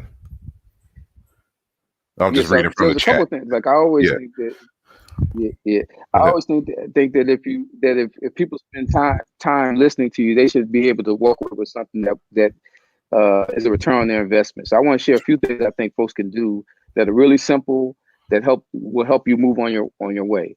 One of them is learning to separate blame from responsibility. Right. One of the challenges that we have that get in the way of growth and development is that people don't learn how to separate blame from responsibility. So they blame folks for everything, as opposed to separating what part of this is legitimately that person's fault and what part of this is my responsibility. So if somebody kick you in the ditch, you're right to blame them, but it's your responsibility to get out the ditch. It's illogical to think that the person kicked you in the ditch is also going to help you out. So, and a lot of times we hold on to past slights, anger, resentment, traumas, and hurts because we're focused only on the blame aspect and not on the responsibility. I had someone talk to me the other day about this person's 45 and they're talking about, something that happened when they were 15 with their mom. I'm like, well, shit, you had 30 years to work on that. Like that's on you. Like I understand the blame part, but the responsibility part is on you. So learn to separate blame from responsibility. Incremental greatness. Try to at some point during every day, try to do something at a high level. Just one thing. You just got to do one thing, and then try to build on that, and try to have a day where you do that, and then try to go 2 days and 3 days. So it's one thing that you think you're good at. Be great at that for a little period of time every day. Incremental greatness. The third thing I would say is that basically to really be honest with yourself about what your strengths are and what your weaknesses are, and to work on your weaknesses to try and convert them into strengths. Right. What happens most times, people will focus on their strengths and they keep running to their strengths, but that doesn't make you strong. It's just like somebody who goes to the gym and you lift the same amount of weights every day. You just at a certain point you just plateau. So you have to identify strengths. So for my birthday, I consider my birthday my new year. So every year on my birthday, I pick one bad habit that I have that I want to spend that year trying to work through.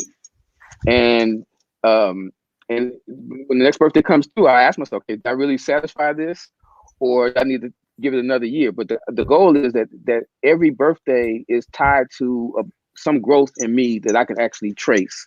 So it's not just me getting older, I can actually see me getting better. So those are 3 things, separating blame from responsibility, developing incremental greatness, and then 3, being honest about strengths and weaknesses, and learn to identify weaknesses and work on them aggressively. And then, I've shared this before, that, the 7 key psychological strengths for African Americans: improvisation, right? Our ability to make a way, resilience, the ability to bounce back no matter what hits us, connectedness, right? We're seeing this now, with this whole shelter in place and social distancing thing is important. Spirituality, which is not necessarily the same as religion. It is a sense of connectedness to all around you that is sacred. Emotional vitality, right? And again, this is different to me than the conversation that we keep talking about vulnerability, because I think that works differently. Again, it's a concept we're importing from one culture to another, right? For Black men and Black people in general, everywhere side you move, you're vulnerable. So more vulnerability is not necessarily an answer.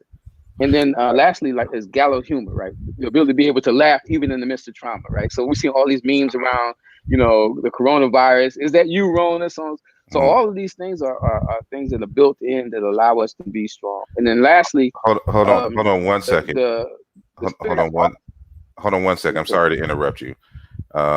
I forgot I had this feature in the back end, so I want to type out the names of all of the things that you said, and I'm gonna have it scroll at the bottom, so people can kind of write it down. So tell me, what was the things that you said at the beginning, the strategies? So your ability to separate blame from responsibility, develop a process for incremental greatness, separate learning to identify your strength from responsibility. Right. Develop a process for incremental greatness, right? To be great just a little bit at a time. And the third thing is to identify your strengths and your weaknesses, and to spend time aggressively addressing one weakness at a time. Addressing or identifying your strengths and weaknesses, or identifying strengths, right? Strengths and weaknesses.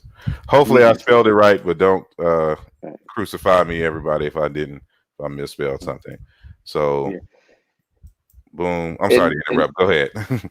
And then there you go. And then so the seventh one of the 7 psychological strengths is a healthy distrust for white folks.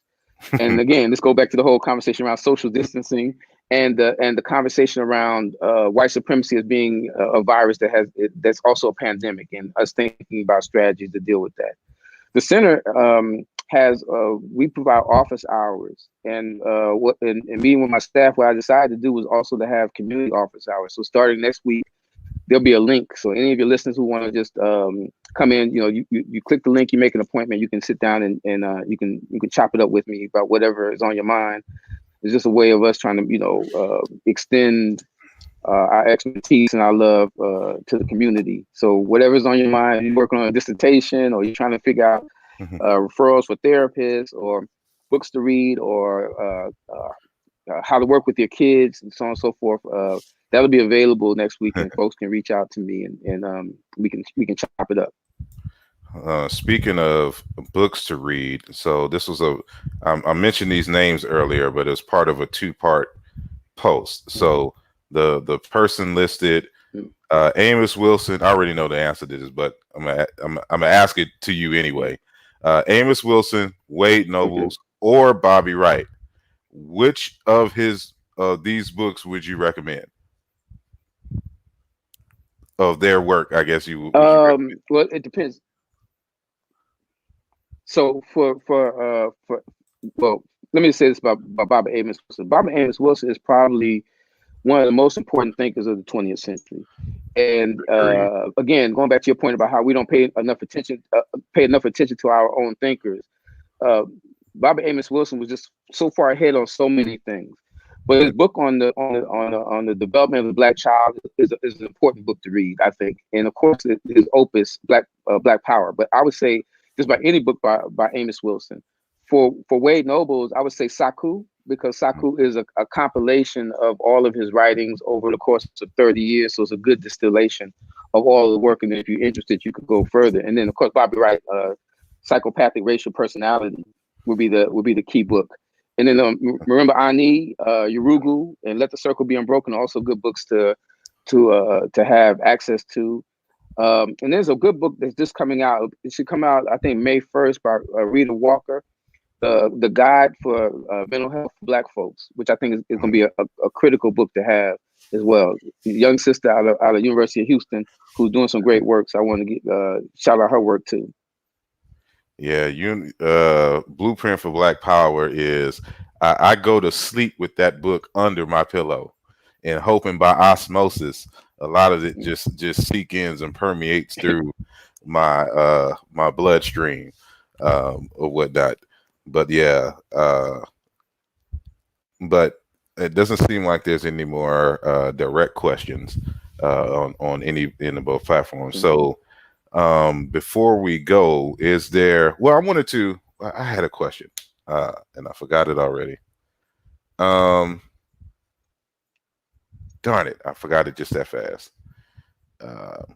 But hopefully I'll remember it before you go. But well, let me. This may be another. Go ahead.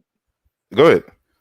I would say this is obviously a longer conversation, but one of the conversations that we have to have is this conversation around manhood and womanhood development in our community, and how we are positioned to always think about this dynamic as heroes and villains, right? So when you read, the feminist, some of the feminist discourse, there's the position of women and men. Men is sort of the villain, women is the heroes, and then there's a strain of work now that's come out about Black masculinity that's also focusing on this whole dynamic.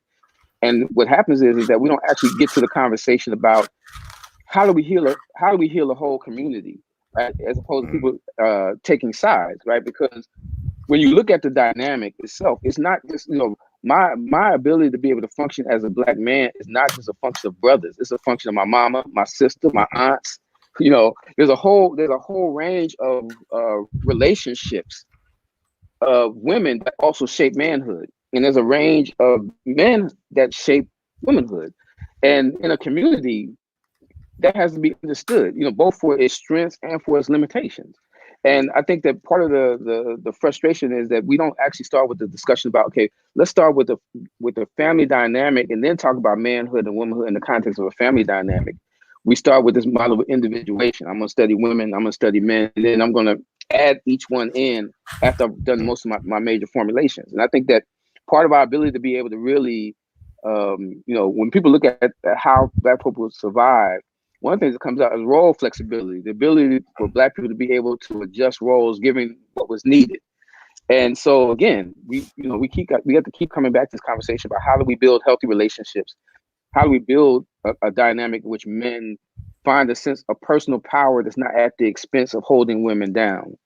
And how do women find a sense of personal power that doesn't come at the expense of them being sacrificed on the altar of Black nationalism or some kind of Black solidarity? These are conversations that, to me, go to the core of other things that we talk about when we talk about behavioral and structural dynamics, right? Because when a brother goes to prison, that impacts the women in that family too, right? Not just the community, but all the women in that community as well. So if we're going to talk about behavioral and structural dimensions outside the context of family dynamic, outside the context of relationships on multiple layers, then we're just running around in circles. We're not really going to move towards where we need to get to. I have a quick question from the chat, and then I'm gonna ask a question based on what you just said, and then there's going to be another question coming from the chat. So, but you had mentioned when you were naming the books, no, that's not the right. Dang, it moved up. Okay, here we go. The Freddie the Third says, I have all of those books. Cool.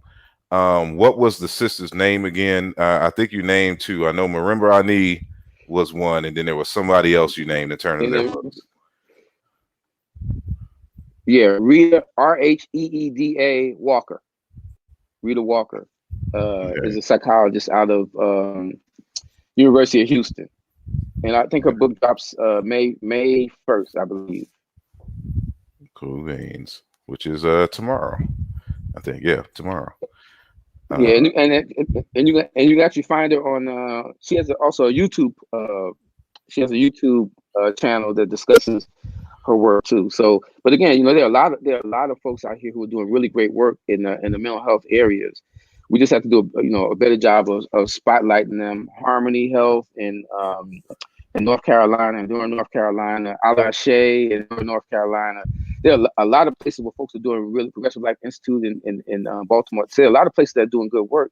Our job, I think, as social scientists or mental healthcare folks, is to make sure that we are sharing that information. So to serve as like a reference point. So if folks are looking for resources, I'm happy to do that. I know other folks are. There's some really good work out there, and it's just a question, to do the shows like this and other platforms, we're able to sort of get the information out about the great work that Black folks have been doing now for like 5 decades in the area of mental health. Indeed. I wanted to ask you about this concept and what you think about it. I know I have my opinions, and my opinions are strong and controversial and divisive according to everybody on the internet.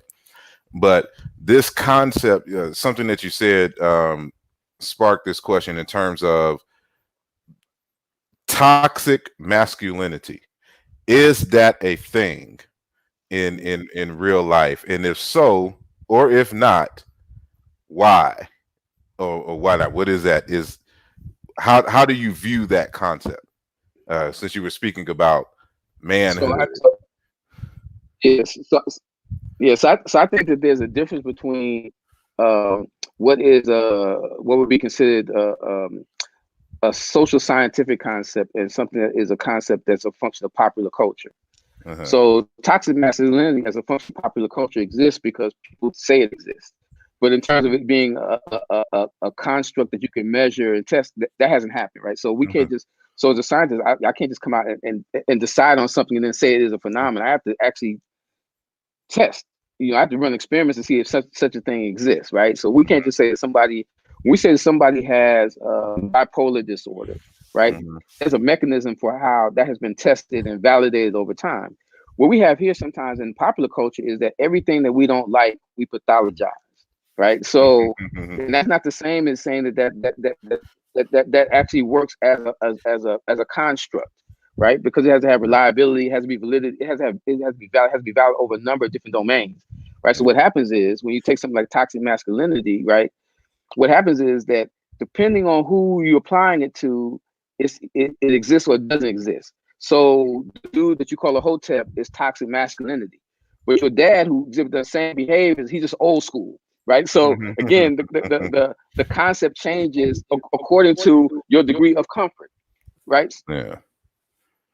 So that's whereas the idea around something having being a concept that has social scientific or scientific validity is that it doesn't change according to my own personal preference, right? So somebody who is dealing with depression, that ain't just a function of my attitude about it. It's a real phenomenon. And so a lot of these, things that develop in the function of popular culture and in cultural studies are not necessarily constructs that are useful in terms of us understanding behavior and human functioning. They make for good hot takes. They make for good articles, but they don't actually advance our understanding of human behavior and functioning because it's not applied, it's not tested, it's not applied rigorously, so on and so forth. And I see it all the time. People always, so the dude around the corner is the hotep, but your uncle who did all the same thing, he's just misunderstood. So again, I think that there's a, and it goes both ways, right? So brothers be like quick to talk about, how women are, hoes and da, but they ain't got nothing to say about the aunt that exhibit the same behavior. That's just the aunt. So again, there's a way in which we pathologize things that we don't like, whether they are pathological or not. And so my mind is like, toxic masculinity is a thing and not a thing. See, for me, it's not just there's as a philosopher, and a mathematician who is very logical at things and likes to apply the rules of logic to things. The way that the universe works is that, when we define things is very relative. It's like nothing exists on its own. It's always in comparison to something else. So up is up because down is down. Left exists because right exists. And so when someone says, toxic masculinity, I'm wondering, where is the toxic femininity? And how do you define that if there's a concept? So if there's no toxic femininity, how can the toxic masculinity exist without its balanced counterpart? And so, that's one way in which, I look at it. It's very ill defined. But yeah, so the way I take this is this: you can argue Okay, because there's a white Santa Claus, there's a black Santa Claus, but basically Santa Claus don't exist either way. So, so for me, the question around, okay, well, toxic masculinity and toxic femininity, that doesn't take us anywhere. They cancel each other out because they don't actually explain a phenomenon. They explain an attitude, but they don't explain a phenomenon. So, again, you know, as a social scientist, your challenge is always about, like, if you observe a phenomenon, you got to be able to test it to see if it actually exists. You know, I think we have now 30 definitions of self-esteem, right? 30, which means that we don't actually know what self-esteem is. When you get that many definitions, you don't really know what self-esteem is. So again, you know, I think that it serves a function in the context of popular culture discussions. But at the level of you trying to provide services and you trying to get people help and assistance, that's not helpful. Right. So again, all behavior is functional, meets a need at some level. So I'm assuming that when a therapist sees someone, they're trying to understand what need is that behavior trying to meet, and let's find a healthier way to meet that. And I think that's the part, you know, where there's sort of like a separation, you know, and then you will see every now and then that some of those terms will seep into the literature until people start asking them, okay, well, how is this, you know, how is this tested? You know, but yeah, like, I think, you know, that because you're right, there's that kind of, like, so we got toxic masculinity. Why wouldn't you have toxic femininity? And I'm like, why? But neither one of those exists. So let's just talk about behaviors that advance us and behaviors that harm us. And that's exactly the logic in which I approach it, because both then it would cancel out. It wouldn't be because underlying that thought is that there's something fundamentally inherent in a male that makes them act that way. And so if you was to bring up the notion of a toxic femininity, it would imply that there's something inherent. And so, as you said, you know, it doesn't exist. And so at that point, you have to address what you're trying to address as what it is. And so in my tradition, it's just an issue of bad character. Like, you know, are you identifying bad character? And, like, if bad character can exist in both genders, you know, it can exist in different age groups and so-called races and things of this nature. Bad character is the fundamental issue, at least, for example, from an indigenous worldview, African worldview, at least the majority in which I've studied. That's always been the issue. How can you identify bad character, and what strategies and remedies are in place to change that? But I'm gonna ask the question before it scrolls away. So Vyasa asked, or said, Asar, ask him if he is familiar with Harriet Pipes McAdoo. I don't know if I pronounced that correctly. McAdoo. And her works. So Mama Harriet, who is now an ancestor, was very instrumental when I first joined the Association of Black Psychologists, and her work around Black family was pioneering, and in some regards still an enduring work. So yeah, I'm familiar with Mama Harriet. Someone said, can you please, Akanke Washington asked, can you please list the 7 strengths again? I have 5 and my computer froze. Okay. Improvisation, resilience, connectedness, spirituality, emotional vitality, gallows humor, and healthy distrust of white folks. All right. And I saw someone asked a question about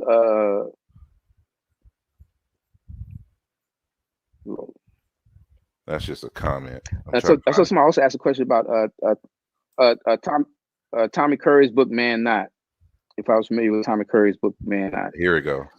So just a point, a point of self-disclosure. Tommy is a good friend of mine, and I've known him since he was an undergraduate. I think that the work the Man Not is a seminal work. I read it's one of those few books that I read probably now about 4 times.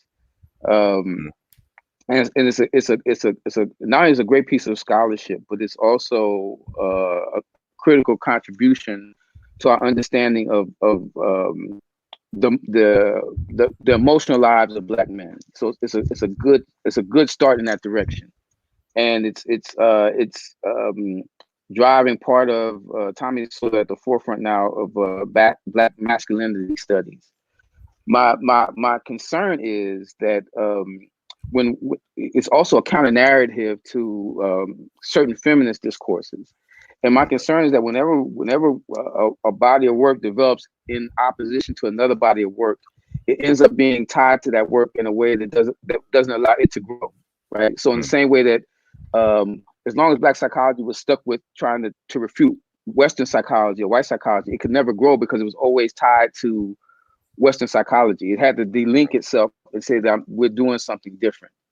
And so my concern here is that, you know, when you develop a body of work like that, it ends up becoming so much of the residue of trying to prove what it's not, and to serve as a corrective gets in the way of its ability to be able to focus fully on the fullest expression of Black manhood. So, for example, a lot of the work focuses on the pathological aspects of Black manhood, right?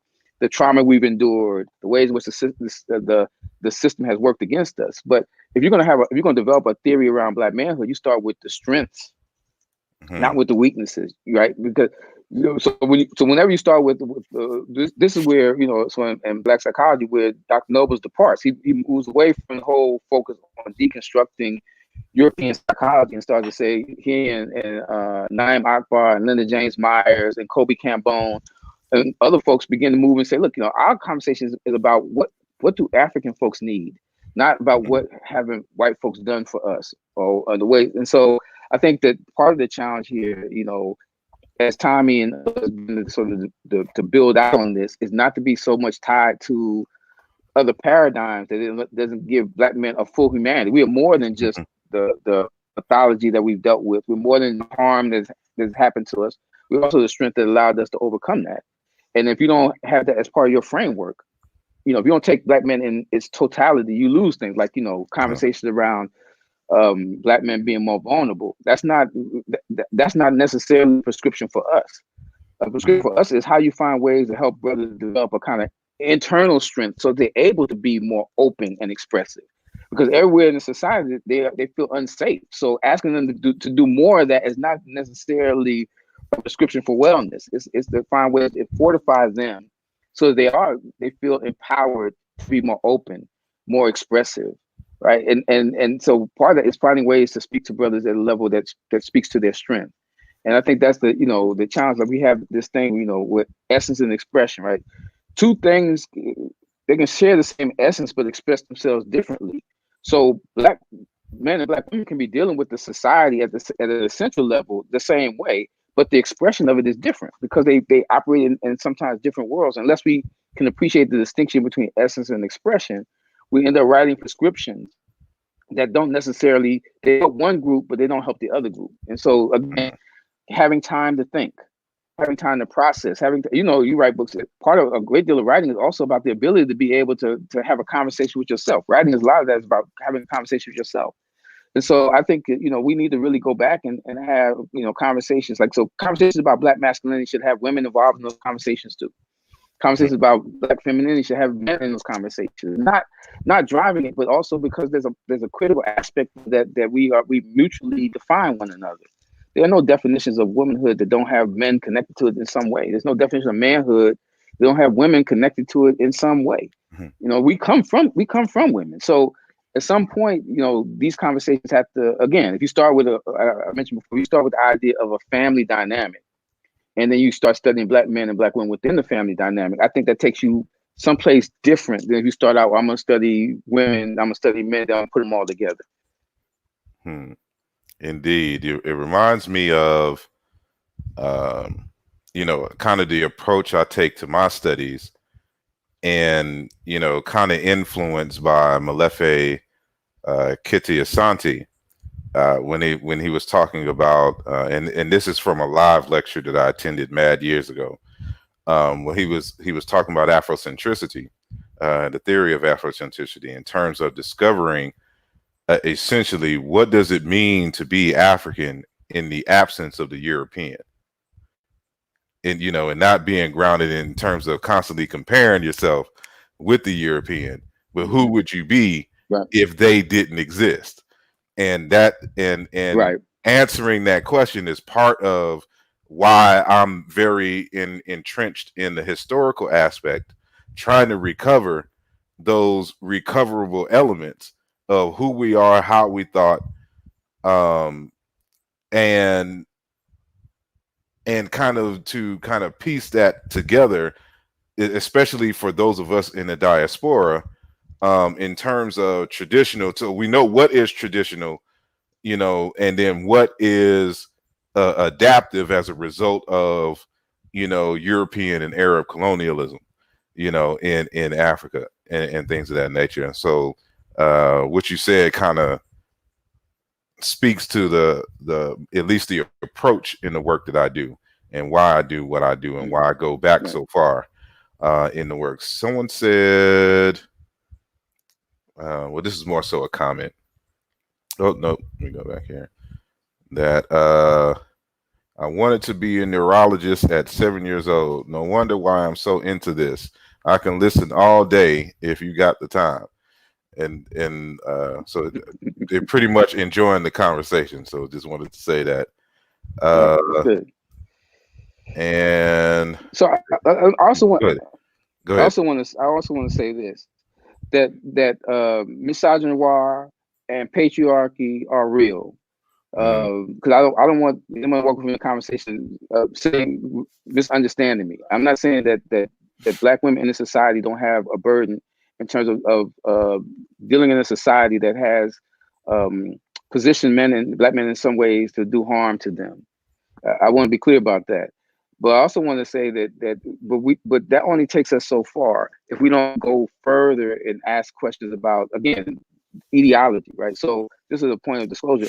My first encounter with violence were not from the streets; they're from my mom. Like, you know, the first time I actually got hit in the face was from my mom. So again, it's not separating blame from responsibility. What I'm saying to you is that a lot of brothers have in my opinion, have some pent up resentment around the pressure that Black women are placed under to have to raise children by themselves, to try and raise boys to men.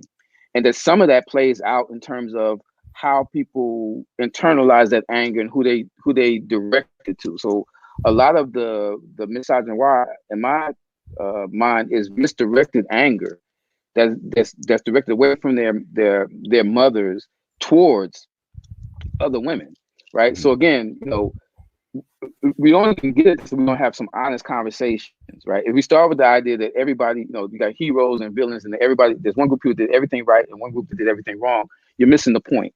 Like when you come across kids at 5 years old that are angry and they got pent up hostility, right?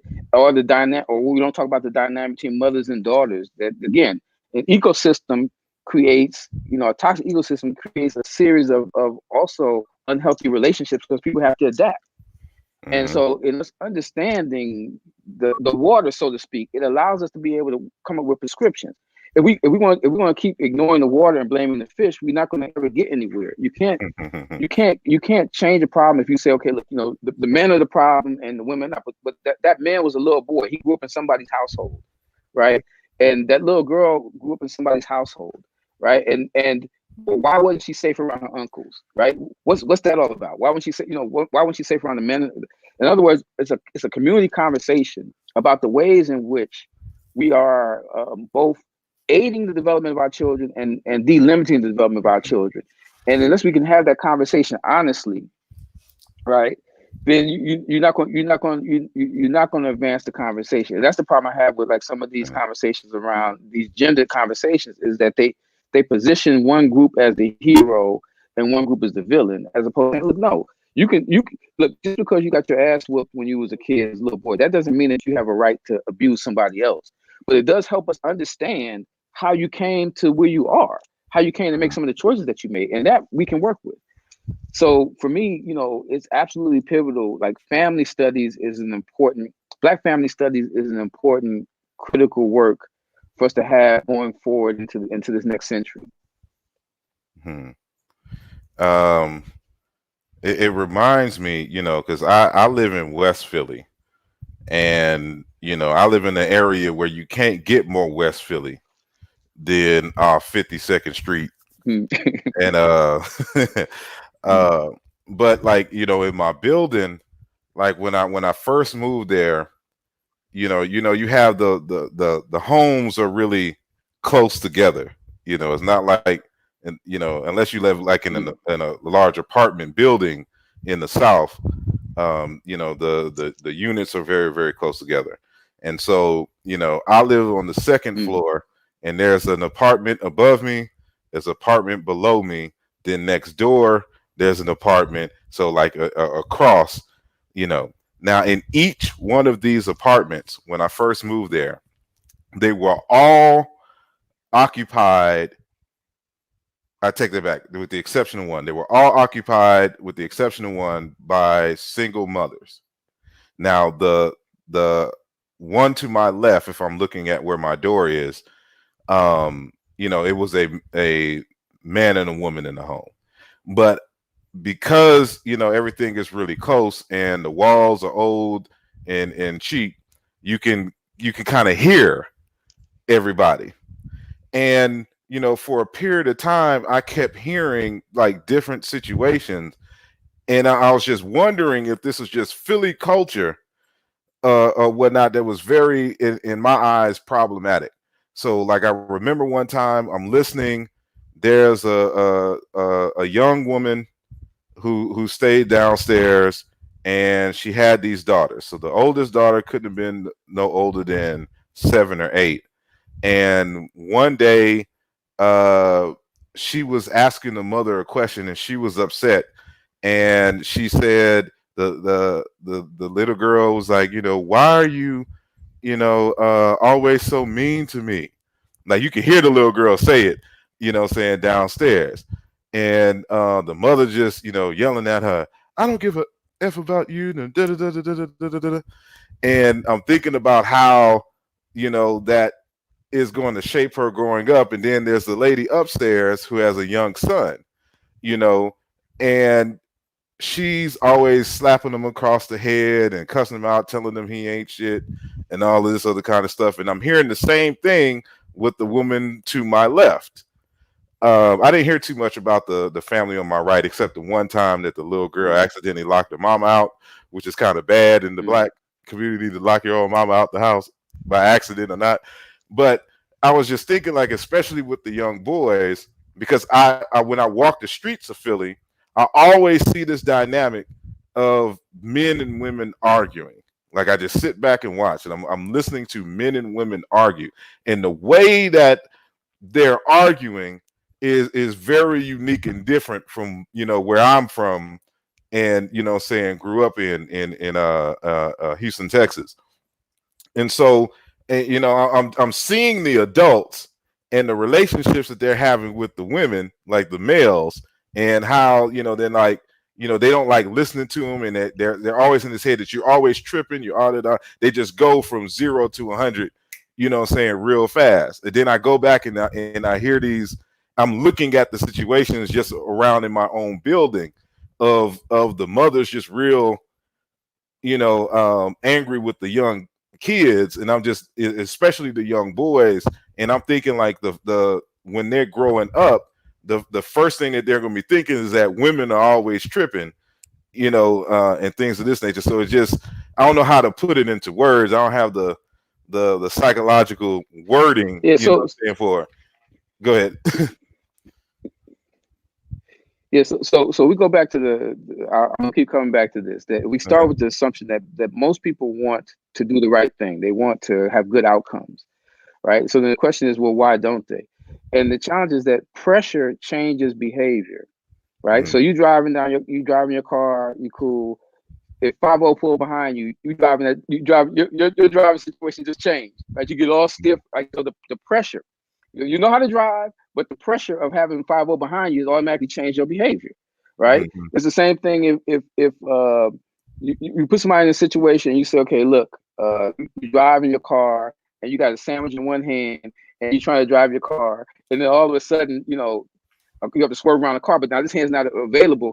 All the things you know about how to drive go out the window, and all of a sudden you focus on just simply the survival mode. And so part of what we're missing here is that pressure changes behavior. So every time we say a single mother, there's a single father who didn't step up to his responsibility. We got to name that too. And that the pressure of having to be responsible for these lives with very little support is impacting behavior, right? So it's not. So again, if we don't understand, if we just simply try to demonize black men and black women, we're missing the point. That there's pressure in play. Like for instance, when when I was unemployed back in the day, going to a grocery store, that was stressful. When my pockets are full, it's a whole different experience, right? So like I got time to think. I can walk down aisles. I'm looking. When your paper game is tight and you go in the grocery store, you paying attention to everything. You pay everything going on a little conveyor belt, right? You watch it. So again, pressure, it changes behavior because it speeds everything up and it takes away from you your ability to really think and reason and resolve problems. When you see a parent lose their cool with their kid, it's because the pressure has created a kind of, it accelerated the pace such that they can't actually think and reckon things. Like you're a mathematician, work logic, but anytime somebody puts you in a position where you have to speed up, it changes your formulations, it changes how you think about a problem, it thinks how you resolve a problem. And part of what we need to understand is that poverty, structural racism, certain behavioral impediments, all of these things create multiple forms of pressure that exert downwardly on us, that force us to have to move in ways we wouldn't ordinarily move.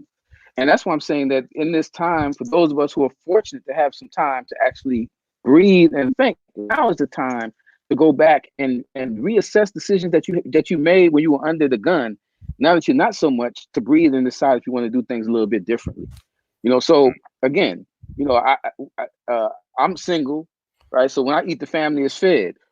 But for somebody who got to feed, 3 or 4 folks, it's different. It's different when they get home from work, right? They don't get to just decompress and turn on Monday Night Football or turn on the ball game. They have to figure out, hey, I'm gonna prepare for dinner tonight. I got to make sure that it lasts for the rest of the week because I don't know when, my paper game. All of those things ultimately build up to the person snapping when the kid asks them a question because they don't have time to breathe and to think and to process. They only have time to react. And unless we really start to really understand that white supremacy, racism, anti-blackness exert downward pressure on Black folks. And that's why anger is our default option. Because when you have time to think and you can process people's motives, it diffuses the anger. When you ain't got time to think, you got time to react. Anger is the thing you're gonna go to. Like, I wish a motherfucker would. Like that's how I think. So I think that part of it is understanding that in an ecosystem that is toxic, it's creating downward pressures. And I always tell people, like, look, when somebody does something to make you angry, count to 9 before you respond. If you can remind yourself, count to 9, because it will diffuse some of that energy so that you can respond to the person in a healthier way. I don't think that parents want to talk to their kids the way they talk to them sometimes, or respond in the way that they do. But they're dealing with the pressure, right? And saying, like, you watch sports too, like people choke under pressure, right? The fact that they got to do something faster than their brain can process it changes some dynamics for them.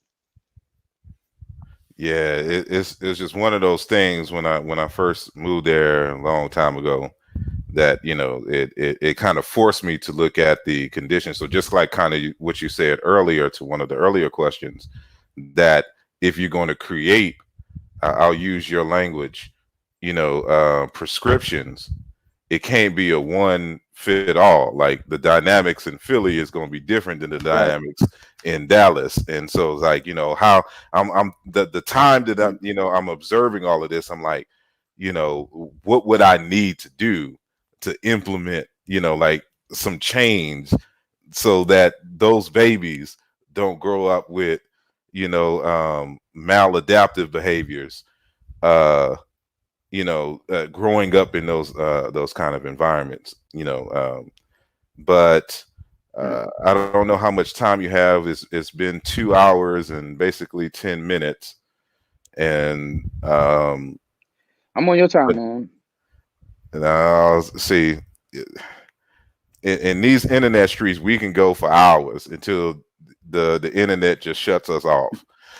So I don't want to, you know, waste that time. But if you have more time, you know, I'm willing to extend it out. And so what I want to do is again open it up to, if that is the case, he has agreed to have more of a conversation. And actually, you know, for those of you, I have a few slots open. So what I'll do, if you actually want to join in on the conversation, the link is in the chat. Unfortunately, I can only put the link in the YouTube chat. So if there are a few people who want to, you know, this is equivalent to calling in. You don't have to put yourself on the webcam if you do not want to. But if you want to join the conversation, the link is in the chat.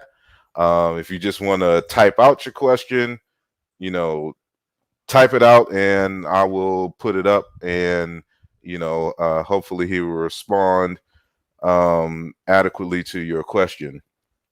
No, that's just a general comment. So I'm sorry. Did you have something that you were about to say before I interrupted? No, I was just, you know, I was just trying to make the point that one of the things that's just critical is that to recognize that the nature of this society, which is driven by capitalism, which requires constant economic activity at a high speed pace, and it requires folks to think about solutions in models of individuation. So people tend to think about, you know, almost like man individualism. So again, if we go back and ask ourselves some questions around how can we do some things differently, one of them is that we can look at trying to create child care collectives, right? So we know we have in certain housing communities, we have large populations of senior citizens that are at home. And why not try to figure out a way to sort of organize them so that they could create a child care collective, and then the mothers could then, you know, piece up some money to give them once a month. And so that then you have a situation where the mothers now have some space to breathe and do some things, and you create a system of, you know, we used to do this, like folks know from the South, that's how people did. You watch other folks' kids and so on and so forth, right? So again, trying to figure out ways in which we can support. Another way we can support, right? So I'm a single man. I make a decent living, so I always try to, when I can, to help other sisters out. You know, for instance, during this time, I've been willing to help people out with groceries and so on and so forth, because I'm in a position to do it. I'm not spending money for gas for the commute, so I might as well use that money to help someone else out, and to do it in a way that's like, you know, so I don't mean like, okay, you know, the way that we tend to do this as brothers is sometimes problematic. We help out the folk we want to holler at, and that's not what I'm suggesting. I'm saying that recognize that somebody has a need and you can help them, just because they have a need and you can help them. Not this whole idea of like, you know, trying to slide folks DM and holler, but really to look out for one another. That's the thing that we can do. You can do it. Like if you have, I have three godsons, and one is here in Los Angeles with me. So one of the things I can do is when I'm taking him out someplace, if I know I got a neighbor and she has a son, I can ask her, would her son like to come with me too? There are all these things we can do to help relieve some of the pressure, if that's our goal. If our goal is just that person's problem, and we're missing the point, that we all have to figure out strategies for how we help one another. And that's the part that has really, we have fallen down on. We share a demographic relationship, but we're not a community. We're only united in crisis. We're united in proactive strategies, right? Not Christ. So Black folks will right. So we will debate ad infinitum what it means to be Black. We'll debate ad infinitum what it means to be Black. But let somebody call you nigga, and all of a sudden everybody rally around Blackness, right? So under a single umbrella. So again, to me, part of this is that people have to develop an intelligent design for living in the midst of a crisis, something that allows them to be able to move forward. Because the reality of this coronavirus is that it's not the virus that's going to hit us the hardest. It's the economic reverberations that's coming after it, because we probably headed towards a depression. So that's going to have a pronounced impact on Black folks. So if you've been able to not spend money, I'm hoping you saving it, because you're going to need that money. You know, as opposed to spending. If you got time, I can't emphasize this enough. If you have some time, you can just decide for an hour you're going to read something. Or I recommend that folks, you know, pick an audio book that you can listen to as a family every night for an hour. It's family time. It's a way to learn some history, some culture. Then you can go back to Netflix and Hulu and games. But again, incremental rate. If you invested 1 hour every night around family and around learning something, and you can, you know, those kinds of things. So there are small strategies you can do that don't require large amounts of resources. They just require resourcefulness that can help us emerge on the other side of this in a better position than we would be otherwise. Indeed. Just want to say thank you, Freddie, for joining us. So, you know, when we have these discussions, you know, a lot of people join us from across the seas, from Africa and Europe. So he's joining from Germany. So he said he has to go to sleep, which I understand. So thank you very much for your questions, comments, and your attendance in general. Someone has a question. It says, please remind us of the salmon and the sharks. Salmon are the conscious community. Who are the sharks? Please remind me. Thanks. So I guess go over that explanation. Right. Again. So there are a few types of fish that are able to survive. Two types of saltwater fish that are able to survive in fresh water. One of them is salmon, and one of them is sharks. And salmon are, you know, salmon are known because they swim against the current to migrate and procreate. And sharks, you know, which are, you know, are warriors. So to me, it's, you know, the salmon and the sharks are both two different forms of warriors. The salmon are ones that basically they're the folks who are always moving against the current, because the current order itself is moving against our best interests. And the sharks are the ones that show up and fight. You know, they're frontline warriors typically.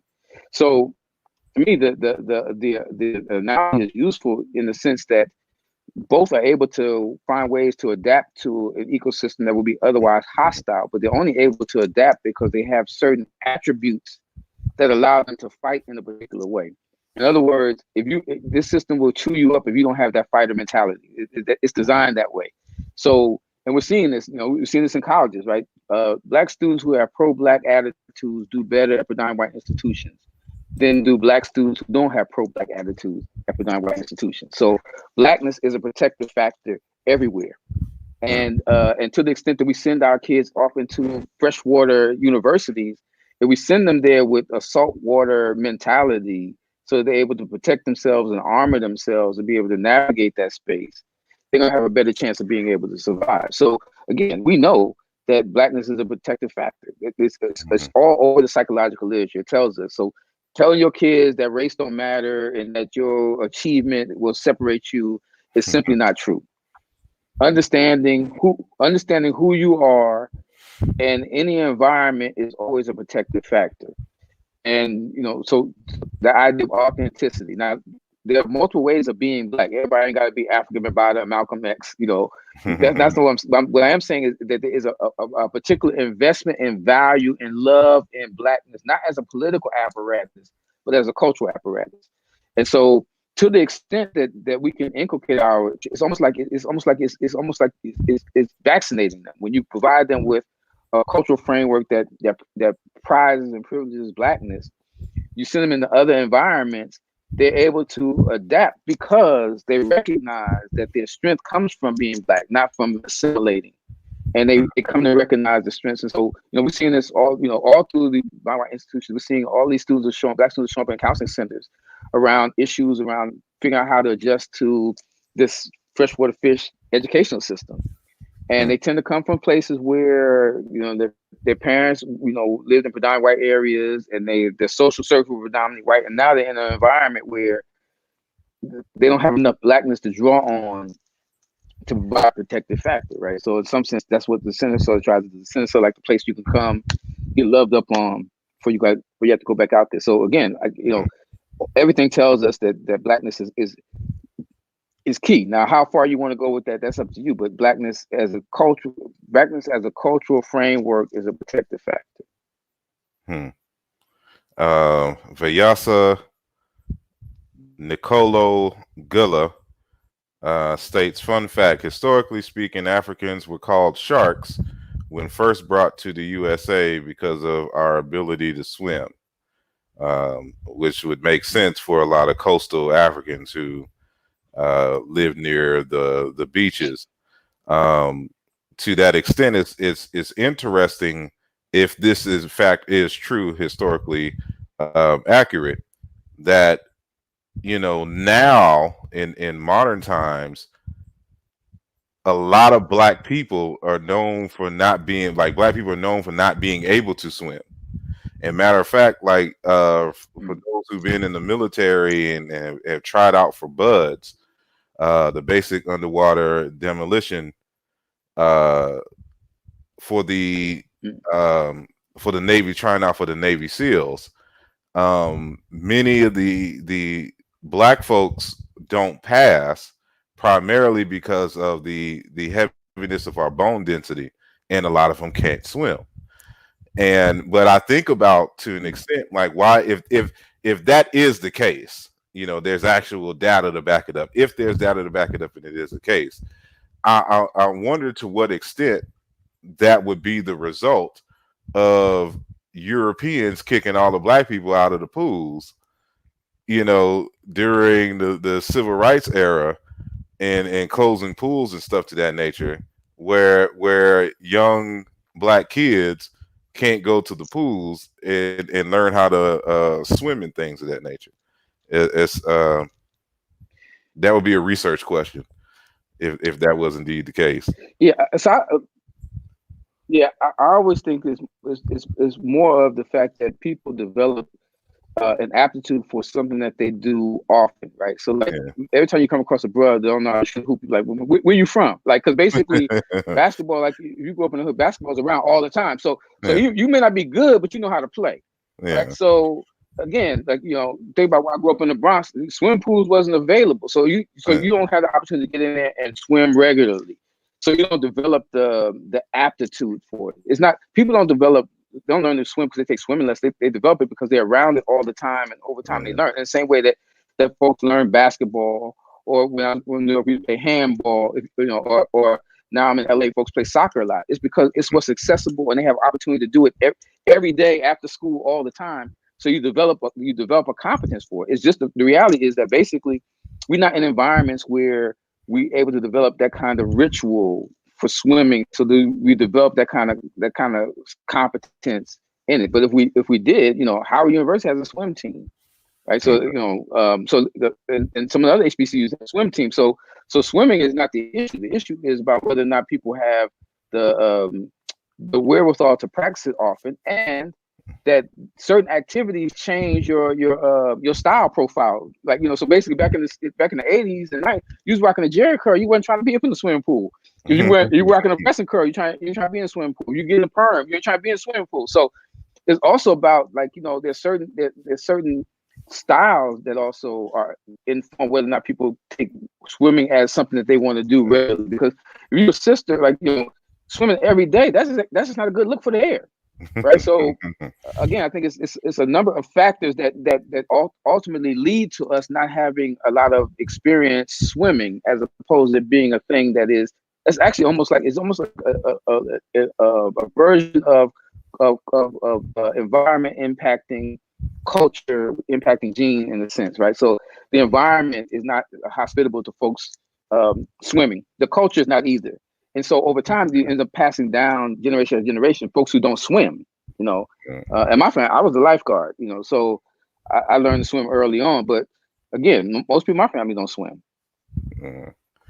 Yeah, I grew up near pools, so I could swim. And, being close to Galveston, in the ocean, which I would not recommend anyone swim nowadays, because that water is all brown and has jellyfish all towards the edge. But yeah, I see that. And even if you don't, it's like, certain areas will have like a YMCA or something like that that may have a pool, but of course there's a fee to be able to use the facility, which, you know, a lot of people in the urban landscape cannot afford on a regular basis to be paying to be able to use the facilities, right, including the pool. right. In that thing. So I wonder, in the same the vein, you know, not necessarily with physical activities, but with the introduction of like investments and business know-how. Like, I remember when I was in high school, there was a program that actually started in the Bronx called Nifty. And at the time, we were the second experimental group with this organization, which is like the National Nifty, the National something for teaching entrepreneurship or whatnot. So they would just take kids from out of high school, teach them the ins and out of entrepreneurship. They would give us money to go buy things wholesale, and then we would all have to go to a flea market and sell our goods, you know, saying on the weekend. We got our first bank accounts through that program. And, you know, we learned how to keep good ledgers, you know, and certain business practices or whatnot. Mm-hmm. And of course, you know, so this is way back in the, you know, the mid 90s. So it has since grown since then. So, but I don't know how many, but at the time that wasn't something that was spread out, especially with this organization, since ours was the second group.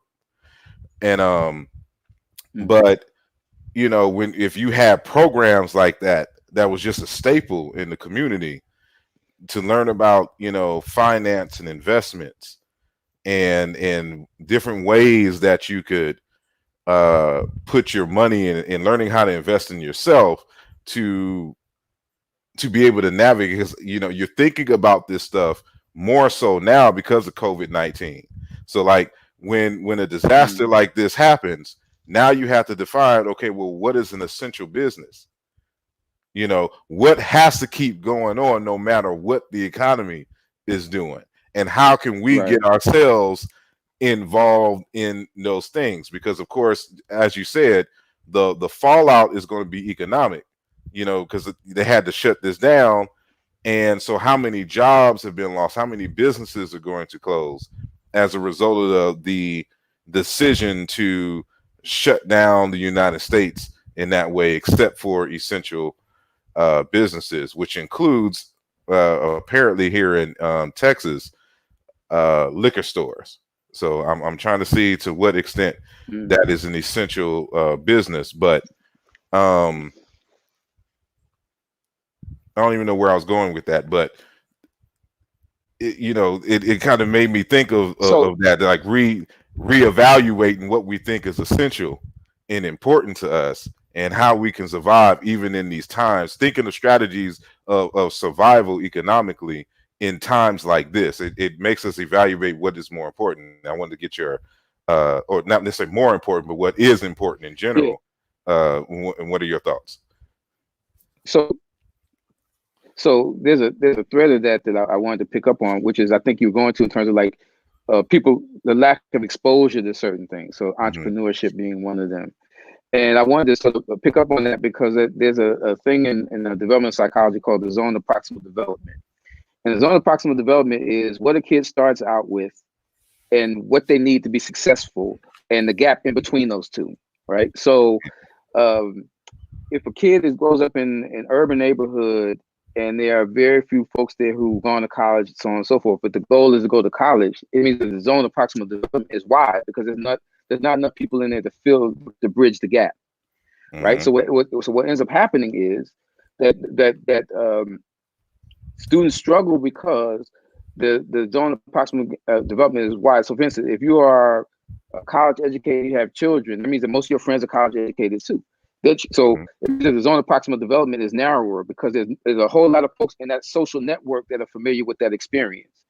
So part of the challenge for us is that because our zone of proximal development for certain things is so wide, it makes it really difficult. Like, so for a lot of us who went to college, we were first generation to go to college. So literally we had there wasn't anything to narrow the zone. We had to almost like, take a leap of faith and jump over.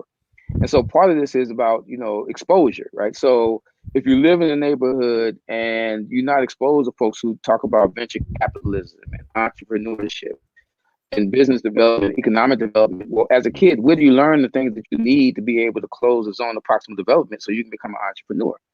Well, in our communities, that has worked because the folks who feel in that zone of proximal development are the hustlers, right?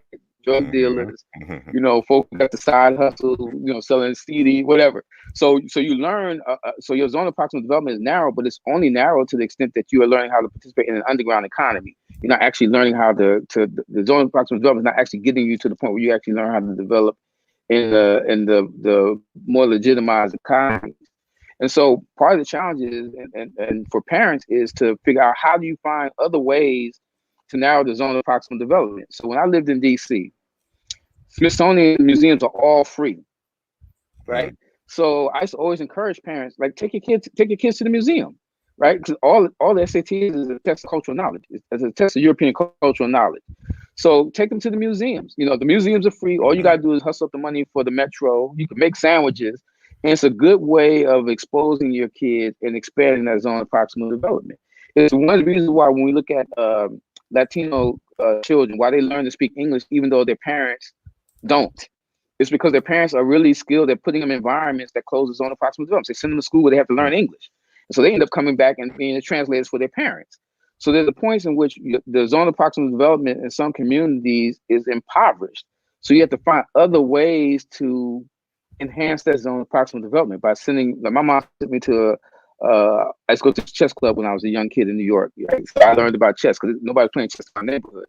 So again, there's a reason why black folks don't play tennis. The reason why a lot of black folks don't play golf is because the zone of proximal development is so broad, there's no way to bridge the gap.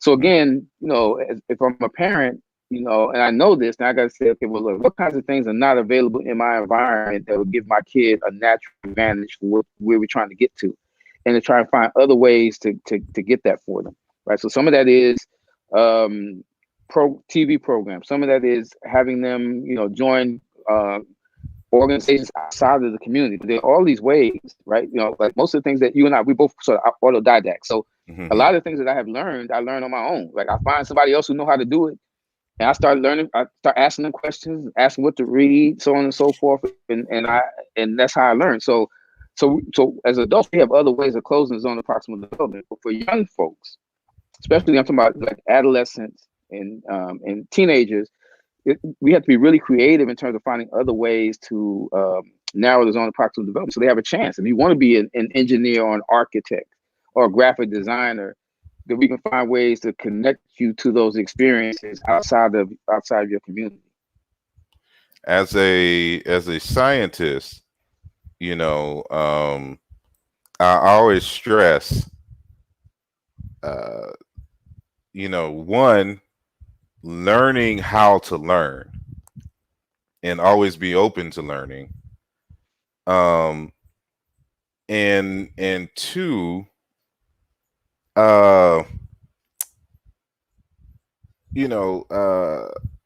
being an autodidact in a sense, and valuing that. Because like I remember, because where I lived initially, was in the first half of my life growing up, or my first half of my young life growing up, was in predominantly European neighborhoods. And of course, I went to predominantly European descended schools. And of course, there's no Black studies. We got maybe a Martin Luther King speech, during Black History Month. And so if you wanted to know about yourself, you had to study these things on your own. And this happened to be the thing with when I went to Southwest Texas State University. No programs there. There's no classes that you could take where you were learning about Black people. So when I came in, they had just created a group of students created an organization called what was it called? They called it Black Rebellion, but it was a Swahili term. But what they would do is we would study what we needed to study, and then on Wednesdays we would teach what we learned a week prior. And this is how students at Southwest Texas State got to learn about, saying certain. And then because you were a student organization, of course, you could bring people in. So we brought in Naeem Akbar, we brought in Anthony T. Browder, we brought in Dr. Beans and Asa Hilliard and stuff to that nature. So, we had to create our own path. And so there has to be some kind of desire, to love and appreciate knowledge. And I'm finding, in many respects, that there is this kind of this anti-intellectual movement going on, in our communities, where, they're kind of shunning folks that have this desire for knowledge and wanting to know. Like you have to, the second thing was that you have to kind of feed the curiosity. How do you keep young people curious about wanting to know deeply about life and existence, and not being satisfied with where they're at in their knowledge, because I think if you have that kind of internal, what Dr. Kaikosa Kajangu, which I hope to have him on soon, calls the lesser and the greater hunger. And, the lesser hunger being those issues of life that would be satiated by, food, clothing, and shelter, basically. But then there's this other aspect once those things are taken care of, in terms of what he calls a greater hunger, this desire to know about the meaning of life and how life works. And of course, those fundamental questions: who am I? Where did I come from? What is my purpose? What must I do to fulfill that purpose? Those greater hungers, so to speak. And, I'm listening to that thing. Excuse me. I'm listening to you speak about that, the issue of proximity, and but in many respects, I see kind of a lack of desire to want to create those types of spaces, saying for us, because a lot of us now have bought into this notion that we don't need to have our own. That, like anytime you try to create for ourselves, now they flip the script to make it seem like we're racist and that we need to include everybody. And I want to know if that is something that you've come across, and if so, how do you deal with that?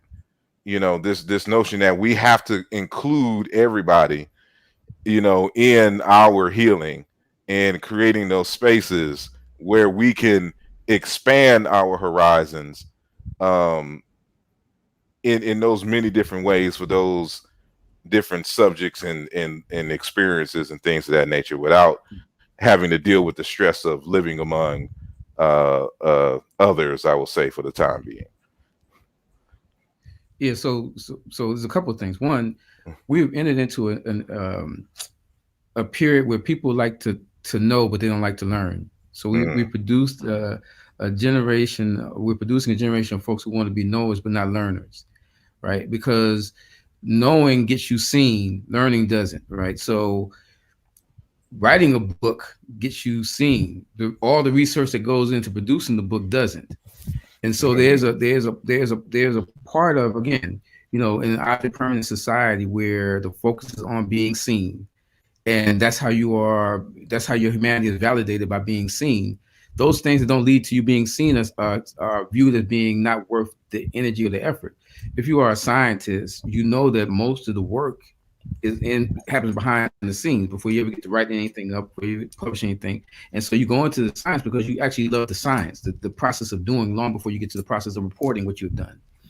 So I think that, you know, when you look on social media, you got a whole, even now, you know, in the midst of the coronavirus, you got a whole lot of, you know, street epidemiologists, right? Everybody got an answer, But again, it's not rooted in actual learning, right? It's rooted in I'm just going to show you that I know, but I haven't actually studied or learned. I just want to show you that I know. So there's that. So the other part of it is that, look, in every society they have what Malefi called in Dr. Asante called in Afrocentricity consumer intelligence. In other words, their job is to use what somebody else creates, right? So I don't need to know how the light switch works. I just need to know when I flip that joint, it come on. I don't need to know I don't need to be a computer scientist. I just need to know that how to operate my MacBook, right? So, and I think that part of this, the confluence of both this culture of folks who want to be knowers without being learners, and this influx of graduate students and professionals who have made everything a graduate school exercise, right? Grocery shopping now is a graduate school exercise. Let me write the syllabus for lemonade. So Beyonce comes out now. Also, I'm going to say, so folks have reduced everything to what it is that they're most comfortable with. Yeah. So they made everything an intellectual exercise, when in reality, well, you know this because you're a better expert than I am, the meta-nature is a very difficult language to learn. And it would have been, it's a kind of language that not everybody would have learned because everybody wouldn't need to learn it, but some people would have needed to learn it because it's a specialized language. So, but again, in our society, everybody doesn't need to be a scholar. They just need to know how to use what scholars have given them. So it's not the average person's job to be a psychologist.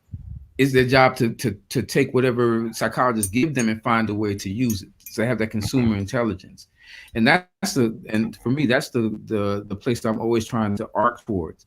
Like, how do we find ways to provide, you know, more ideas in the marketplace for people to use intelligently? Because everybody's not in the business of producing knowledge. The average person, bro, is not going to sit and spend the amount of hours you spend writing books, because I know from writing books, like, a lot of times you spend just editing, line editing, how tedious that is, how time consuming that is. Most people don't want to do that. They want to show up on your post and debate you on the issue, because that's when they're gonna get their shine, but they don't want to do the work. So again, you know, it's just like the whole thing about entrepreneurship. Everybody can't be an entrepreneur. Who driving the buses?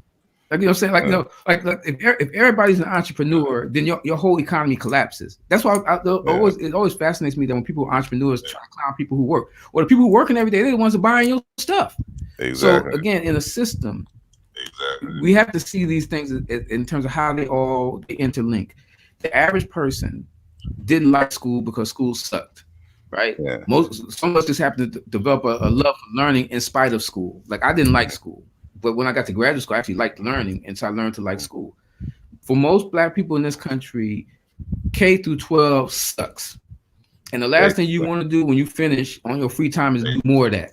But you know, like I said, like someone said once, like it took Einstein 15 years to come with the theory of relativity, and took some buster on the internet like 3 seconds to say they disagree. You know what I'm saying? Yeah. So it's always going to be that thing where basically, you know, the work that goes into producing ideas is always going to take more time than the people come and just simply want to debunk it. And for me, the question is my energy invested in trying to get them to agree with me, or is my energy invested in just simply putting the idea out there and sharing with them where I got the information from? I think, you know, I've shared this with you privately. I shared it publicly. I think it's one of the things that you and Waju and Sanjeti do really well on your threads, is getting people to stick to the ideas, to show their evidence, to show their work, to debate the ideas and not have ad hominem attacks. I think that's one of the things that you all do really well. That's a model, quite frankly, that social scientists could use in terms of how you engage in the debate. And when somebody goes off track, you know, you remove them, you warn them, and if they keep going off track, then you remove them from the conversation. So I think that it just takes time for that model to take hold. You know, at the same time, you know, I'm in Rock Squad and other groups like this. You know, I remember talking to Dr. Jacob Carruthers about this many years ago when we were working on the ASCAC African World History Project. And he was talking about, you know, he looked forward to the time where, you know, young brothers and sisters would have facility with the language and be able to share it openly. and he didn't live to see it in the physical realm. I'm sure his ancestors, he's looking at all you guys, even the ones that you disagree with, that they have this serious debate and seeing that this is what you would have hoped for. Folks who actually invested the time in learning a skill and are engaging in the nuance, because the debates are about evidence or the interpretation of evidence, or they should be, not about opinion, right? So I try to stay away from debating opinion, but we can debate evidence because you can interpret that multiple ways. But I think, to your point, look, that's always going to be the case. It's always going to be a case that there's a large portion of folks who just simply don't have an appreciation. It's like when folks watch a basketball game, like, yeah, man, I could have done that. No, you couldn't. Like that requires a certain level of skill that you think you could do it, but you really couldn't. One of the issues that I've learned over the course of this past decade, when engaging the public, is to inform as best as possible I can the difference between simply a student, a reader versus a knowledge producer. And there are certain arguments that I make in certain contexts that is the result of being a knowledge producer. And so the knowledge producer is always on the cuff, always on the horizon, the expanding horizon of information that will be debated in things that may or may not become doctrine at some point in time. But you have individuals like the kind that you mentioned who read something on the internet and think that they're experts at it now, and those be the ones that want to engage you on something and don't have the background to know what is solid in the field and what is not, what is opinion, what is something that has been demonstrated to be closer to reality and what has not. And especially in this kind of social media community, the fight of the Amon-Ra Squad was just to get individuals to be able to cite their work, right? It took us a while, but now everybody's looking for a source, when they're making their arguments. Beforehand, outside of the academy, of course, when they would make arguments on YouTube and stuff like this, no sources whatsoever. So we used to have to fight and challenge folks to cite a source, but not understanding that the citing of the source is only the beginning of the process.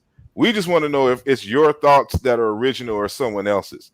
What is shaping your argument, and for us to be able to go back, of course, and vet their argument in context, fully in context, by being able to go back and revisit the source. But they're not understanding that there's certain arguments that are being made on the cusp or the horizon or the frontiers of knowledge that they're not privy to, but they can only go back to old texts and books to make arguments. And that's always been a challenge with trying to get the layperson to understand that there's actually a process of debates in which the professionals go through and vetting that certain arguments that you may be hearing us have is new data. So you're not going to see an abundance of support for it immediately, because it has to go through that process of vetting. But that may take a long time, for there to be any kind of consensus. But they're willing to dismiss information, especially when it comes from African scholars. So it goes back to that thing which I mentioned earlier, that they're only looking, it's only valid because there's some white person to validate the arguments, to agree with the black scholar. And this is something that I find very problematic.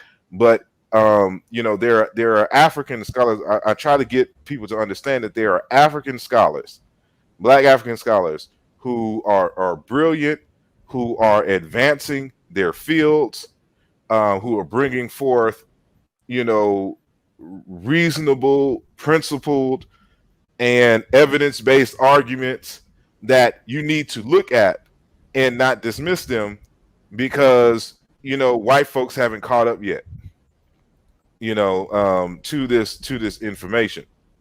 And so I think that even in this social media space, it's a little different than the times, even going into the 90s, of the kinds of conversations that we were having in those days versus today, where everyone has access to a phone that has a camera and a microphone on it, and they all can speak their opinions and flood the internet with that and get the likes. And I'm just glad that, someone like you is actually, engaged in conversations like this, so we can help flood the net with other types of information, because it's not that many of us in the academic world that actually engage in social media to spread those messages, to introduce those authors, some of the ones that you mentioned, like was it Rita Walker, you said? Yeah. They would know those names. So one of the things that I think I benefit from as a developmental psychologist is that I understand things in terms of developmental processes. So it helps with my patients. So, like, for instance, like, that basically you don't expect a 5-year-old to do what a 10-year-old should do. You don't expect a 10-year-old to do what a 15-year-old should do. And when you're talking about folks as they move into bodies of knowledge, there are stages. The first stage is imitation, right? They just basically sharing whatever they heard on the tape or they heard somebody else say, right? Yeah. And they do that for a while. Then they do experimentation. They try to do some mix of what they've heard with their own little twist. And then they decide that they want to get serious, and they go into a stage called initiation. So they really start to throw themselves into the work, right? And then there's from the initiation process, you go to a level of trying to develop technical competence. And then you go from technical competence to some form of mastery. And then you go from mastery to an improvisation, right? That's where you're at, where you say, okay, look, I'm doing some things that are not part of the current trend because I'm doing something different. So if you understand, like for me, when I'm talking to myself, okay, well, look, this person obviously at the stage of imitation, like they done read some people's stuff and they just repeating back to me what they heard, right? So I'm not going to, so no debate is going anywhere. Or their experimentation, it's a hodgepodge between what they have heard and what they try to put together. But really, the good conversations happen for the folks at the level of initiation, because that's when they're most open to listening and to learning, because they're trying to get to the level of technical competence and trying to get to the level of mastery, and then to the level where you can feel like I have enough of a command of the work that I can not improvise, right? It's the same thing when you look at jazz musicians. You look at the early jazz musicians, they always talk about how they started out trying to play like somebody else. Then they added their own little thing. And then they say, okay, I'm throwing myself all the way in. And then, I mean, if you look at Miles Davis's trajectory, it looks a lot like that. Same thing with Parker, same thing with Train, right? There's a certain level here where you start out with, imitation, experimentation, initiation, technical competence, mastery, and then improvisation. So for me, it's always that, understanding, or at least trying to understand where somebody is at, in their space, helps me sort of, figure out how I'm gonna engage them in the discourse. So sometimes basically, I'll say to them like, okay, we're just gonna agree to disagree because I'm operating from a different space. But but here's where I'm coming from. And I try to let go of the idea of making sure that definitively they have to accept my definition of reality. What I'm most hopeful for is that other people who are reading the thread are getting the benefit of what it is I'm trying to say, more so than me trying to convince them. I see a question here about white supremacy. Why I'm using the term white supremacy instead of white misanthropy. And I just decided to use white supremacy because it would require a lot more technical work to explain why I'm using white misanthropy as opposed to white supremacy. And since white supremacy is really sort of part of the common usage, people get what I was trying to say, and I didn't want people to lose sight of the fact that my main point is that white supremacy operates very much like a virus and a pandemic, and I felt that in using white supremacy, people would get that, and because using why I use white I have some space to unpack that and sort of say exactly what I mean by that. Well, this is going to be the last question that I asked you, and that is this question here. But since it was brought up, can you define what white misanthropy is, and Right. and kind of give us a background of why you use that phraseology versus white supremacy? Right. So first, white supremacy is a misnomer because no people who were supreme would spend all their time trying to hold other people down. That's so the term in and of itself is an oxymoron, right? If you look at the history of this country, white folks have risen to the top by cheating, right? They stole an election in Georgia, right? If you are supreme, you don't have to cheat. You can compete on your own and you win on your own. So, white supremacy is a misnomer. They haven't demonstrated themselves to be supreme. Second, they're not supreme to anybody, at least of all the people, the oldest people on the planet. And I thought and I use white misanthropy because it got to the core of what the problem is. Misanthropy means the hatred of humankind, and that the nature of how European culture has functioned has been that it has been hostile to human beingness. The deforestation in the Amazon, the fracking, the ways in which it is attacking the environment, the ways in which it has attacked people, the way in which it has shaped all economic relations into a form of servitude. The very nature of its assumption about what human beings are is being inherently evil. All those things tied to the idea of an order of knowledge and a culture that is very much rooted in the hate of humankind. That is the driving force here, right? Even in the midst of a pandemic, right? Our president and certain governors are encouraging people to go back to work because they don't like people; they like profits. So exactly. I wanted to, one of the Chinese saying that one of the first stages of knowledge is to name things, get the names right, to name things properly.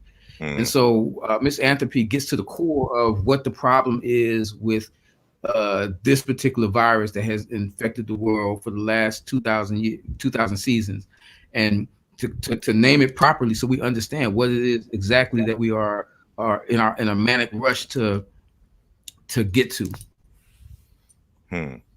It reminds me of a lecture I did at ASCAC, or a presentation I should say I did at ASCAC a few years ago, boldly making the statement that white people are not human. And I was coming from the perspective of indigenous African conceptualization of what it means to be human, and then weighing their behavior against these African concepts. And some of what you said adds into that mix. And primarily I say that because they don't have a human culture. And there's a Zulu saying, and I'm mispronouncing it, but it's like muntu ngumuntu ngubantu. A person is a person because of other people. And what they mean by that is it's a human society that creates human beings as an individual. If you don't have a human society, right, your society can't produce other humans. And so and I'm looking at this from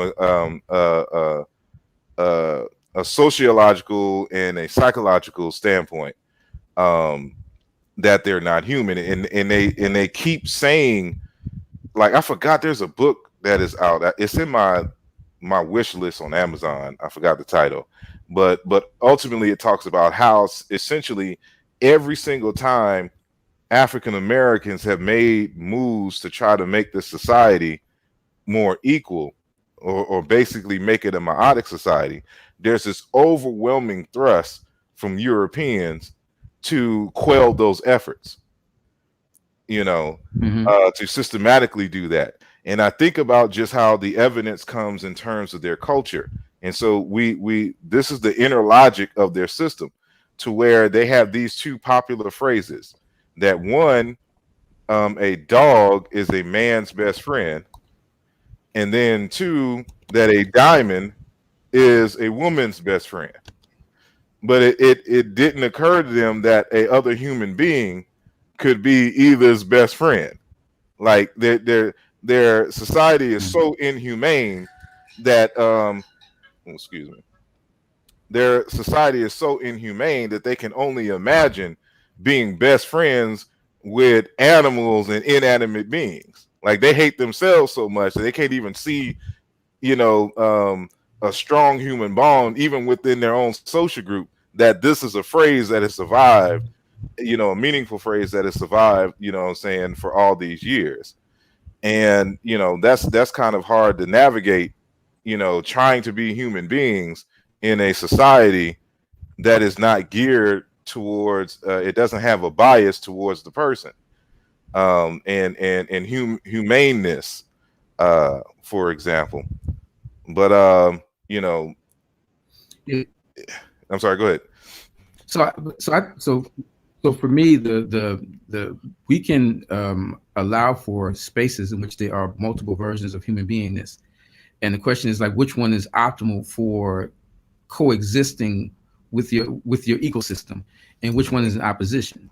So for me, the Europeans have developed a culture around human beingness that is in the adversarial relation to an ecosystem, and it requires everybody else to, in order to be successful, to participate in their version of human beingness in order to be successful.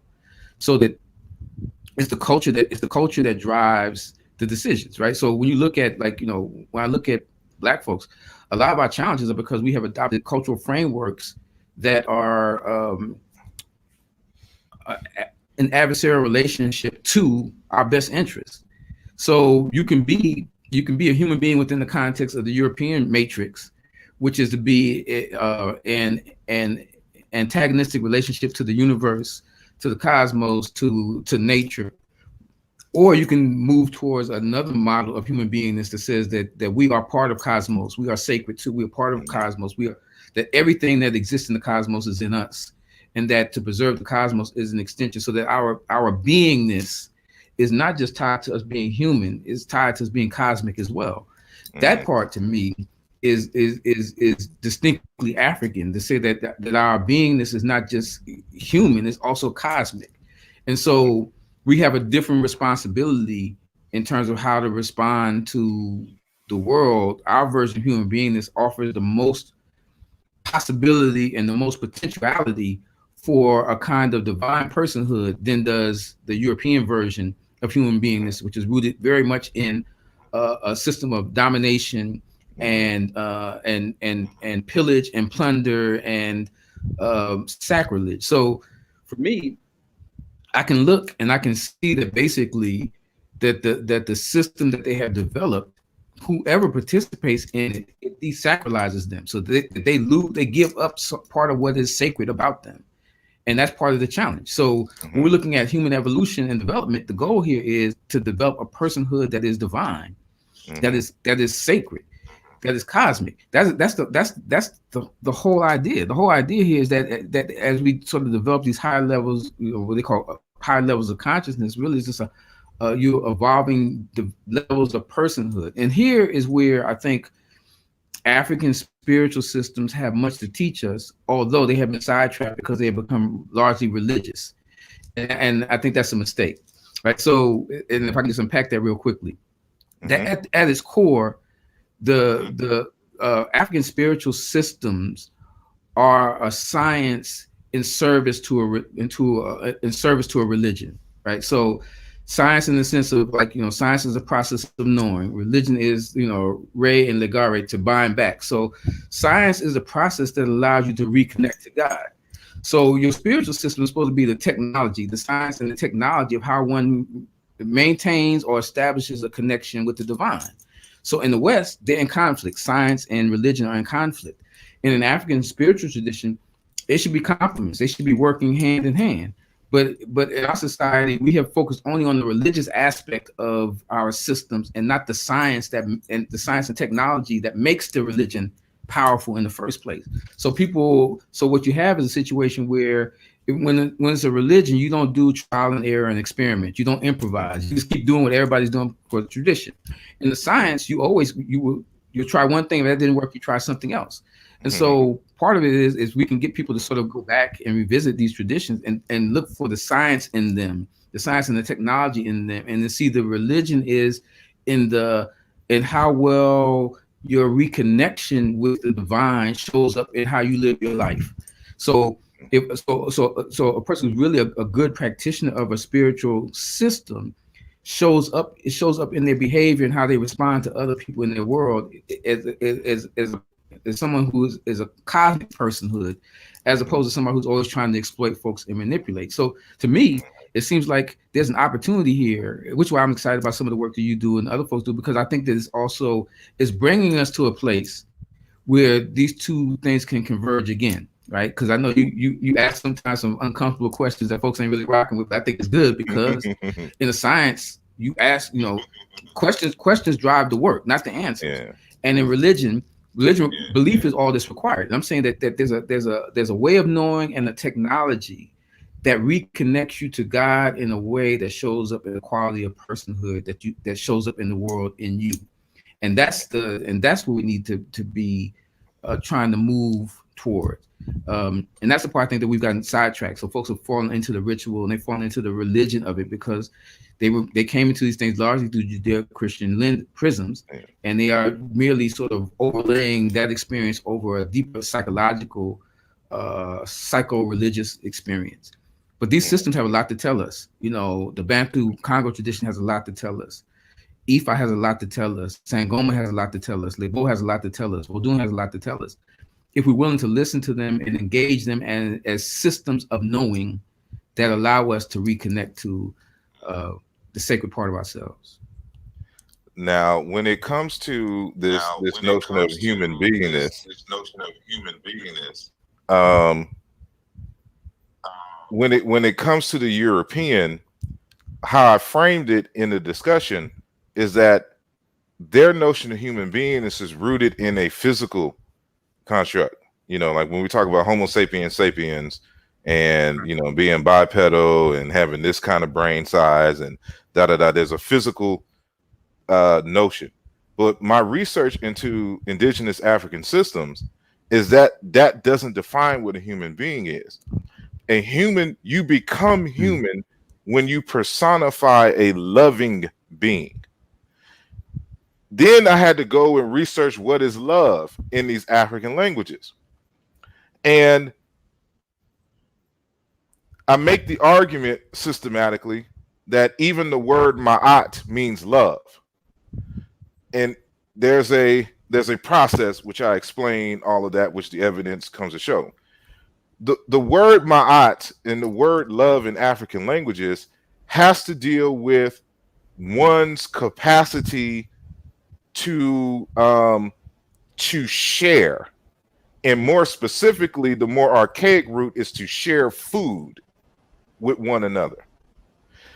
When they're talking about being a loving being, it's your capacity for compassion and to be able to share resources so that your community, the people around you, are nourished at all points of the day when they come. That's what love and being human is in these indigenous circles. If we were to go back to that kind of understanding, it sets a whole different framework for what the expectations are for one another and what it means to be human. And so when you look at the United States, the moment you start talking about ma'at, equality, and sharing resources, they go ape crazy and they will pull all their resources to suppress you so they don't have to share anything. And so this is why I say that they're an unhumane society. They're not human from the African perspective, from the African worldview. We can't define them as human because they don't have a human society that is based on this principle of love and open-hearted sharing. And so, that's the framework in which I look at it. And I even looked at the term religion itself. We in the West have the concept of religion wrong. And I'm basing this, of course, first and foremost from a linguistic perspective, and then seeing this play out in indigenous African societies. Religion has nothing to do with this binding back with God, because for us, we were never separated in the first place. It has nothing to do. Everything is divine. What the focus is developing your humanness. That's the goal. It's not divinity, it's humanity. And so what you'll find in the literature is this notion that the repair has to deal with the relationships between people. That's the religion. What are the protocols when I offend you that we repair the social relationships? And so, like, when you read Dr. Amos Wilson's work, one of the things that he talks about consistently is that your economy is based on your human relationships. That's the economy. It's not money. You know, if you don't have a strong interaction of human relationships and human trust, you're not going to see your people as valuable, and thus you're not going to extend your arm to exchange money for them to solve your problems, because you don't see your people as people who can solve your problems. And so your money will go elsewhere because you believe that everyone else can solve your problems. And so, you know, this is the framework in which ultimately, you know, I make the argument, you know, coming from an African perspective, you know, based on the languages and the cultures, that, you know, first and foremost, your humanness is directly connected to your ability to love and share and feed people. From there, we have a whole different conversation, you know, about human relations and power relations here in the United States and what that means. And we can better see, you know, why, like one of my most favorite books ever in life is by Jordan Ngobani. It was written in 1979. He's a South African. The book, the tie that binds. No, it's a conflict of minds, and he's giving this dichotomy. What he's saying, that the reason why the whites and the blacks can't get along because there's a conflict of minds, and it's tied to what you were talking about in terms of cosmology, their relationship with how they see themselves in the universe and as the universe, you know, personified in themselves. And this brings about a whole different dynamic versus, you know, the European. And, you know, remember, he's writing in the time of apartheid South Africa, which has, you know, saying its own nuances as well. And, you know, and I wish I had time. I might even do that lecture again on just online, and get people's feedback, you know, saying from it. But if there's no more questions, I'm sorry, go ahead. So I'm in harmony with what you shared, and I'm familiar with it because I read some of the stuff you've written on that. What I would say is that, you know, part of the challenge is that because you're a linguist, you know this, that basically language also is living. So there's a balance between what was intended and the life that it takes. You know, just like when, you know, once you I'm sure you experience this, once you introduce a concept and it leaves you, people use it however they want to use it, and you can't pull it back in. So part of the challenge is to find the bridge between what we understand in terms of an etymology of a word, how it's being used now, and finding a way to bring those two in unison. What I would say is that, you know, part of the challenge is that we all experience this, is that life is also about connection and disconnection and reconnection, even in family relationships. So you can exist in a sacred cosmos and at various times be disconnected from it and need to be reconnected to it. You know, just like in our relationships, there are times where, you know, me and my sister disconnected, we reconnected, so on and so forth. So I think that there's always this process of having some need to be reconnected. So maybe it's not rebind, but there's always a notion of reconnected. And tension plays an important role here from a physics standpoint. Tension is what's necessary to provide the balance, right? You know, we put two things on the scale, they do this. That's tension, trying to find the balance. So you're going to always have, when there's a connection or a disconnection, how you find a way to reestablish the balance. And so for me, those kinds of conversations move us closer to introducing these systems as technologies for living, as opposed to technologies for worship, which should be the ultimate goal. And I always, I started out earlier in the conversation talking about generosity as being one of the higher forms of intelligence, but just from a physiological space, your body can't exist without generosity, right? The heart is always giving of itself to the rest of the body, oxygen, so on and so forth. So your whole body system is based on a system of generosity and reciprocity. If your body loses generosity and reciprocity, you have what we call system failure. But the reality is that we have lost the idea. We think that genius is just what we consider like this cognitive capacity.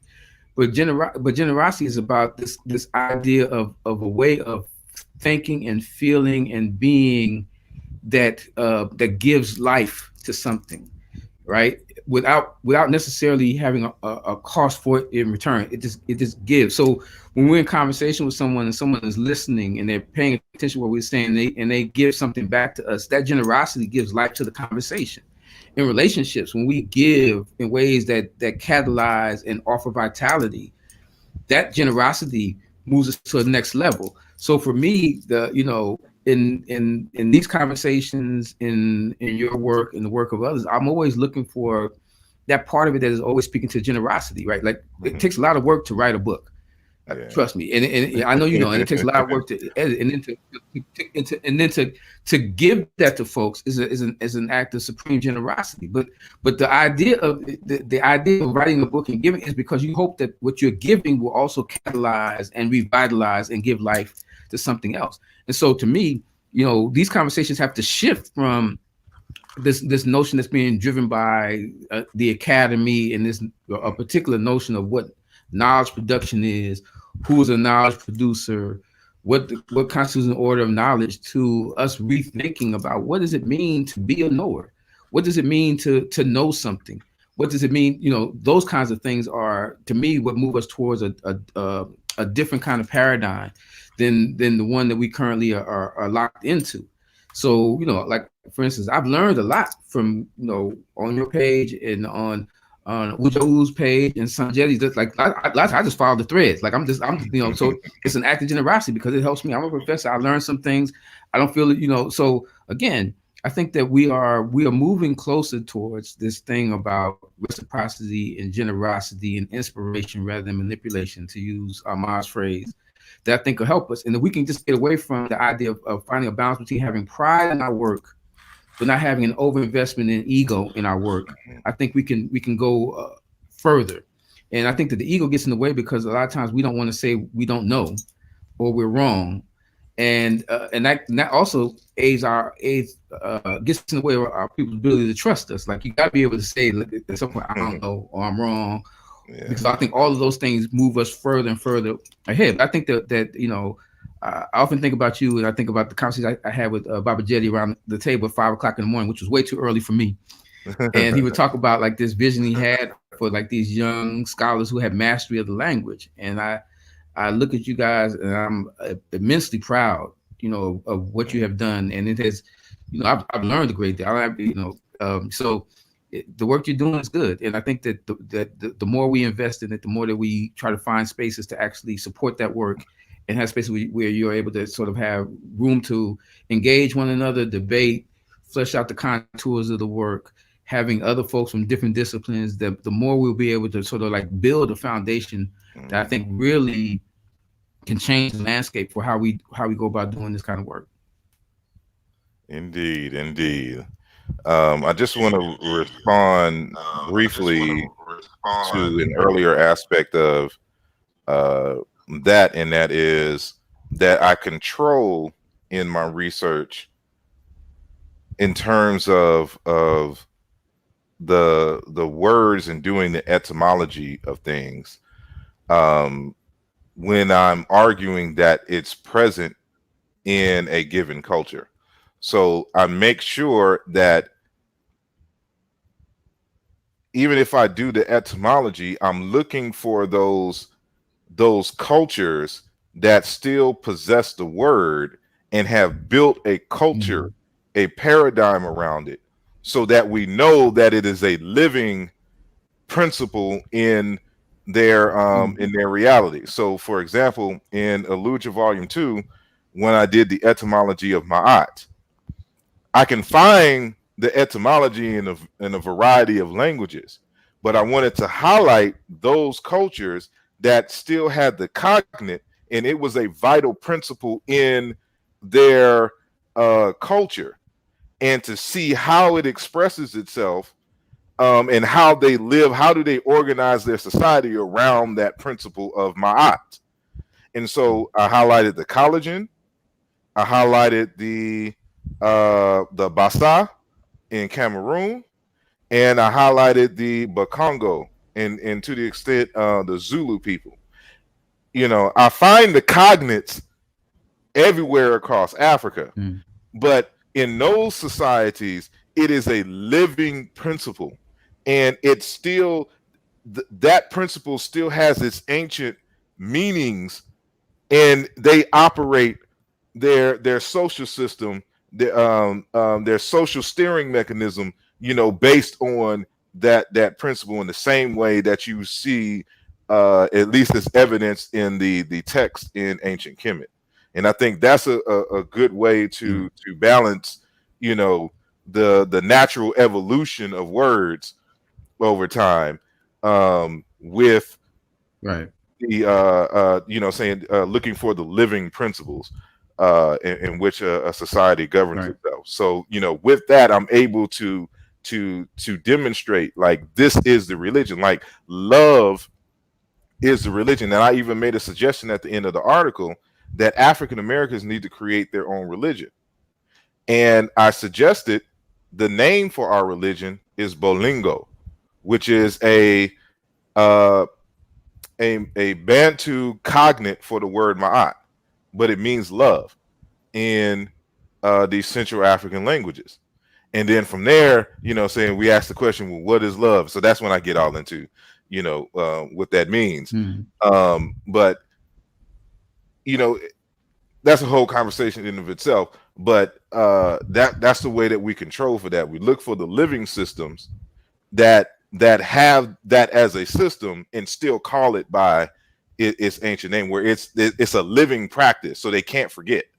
It's just part of the system itself.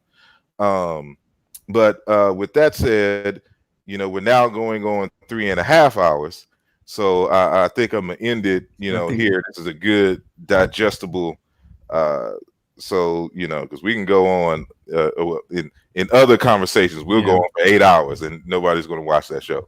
But I appreciate you greatly, and everyone in the chat is just loving the information and the perspectives that you have brought to this conversation. And, you know, they're talking about reviewing the video again. So I would love that, of course. I want y'all to like the video, you know, so we can increase its visibility. And please share the video. But besides just sharing it on your timeline, share it on your Twitter, your Instagram. Continue the conversation. Start a conversation based on some of the themes that were discussed in this conversation, and, you know, keep the conversation going. So before I leave, first thing, if people wanted to contact you, you know, do you have a public, you know, email, and do you have like a page that, you know, you would want them to come visit and interact with you with? So, you know, we have a lot of these conversations on our Facebook page. So my Facebook page, Ádìsá Ájámú, is public. They can find me there. And then email, atunwa@gmail.com is my personal email.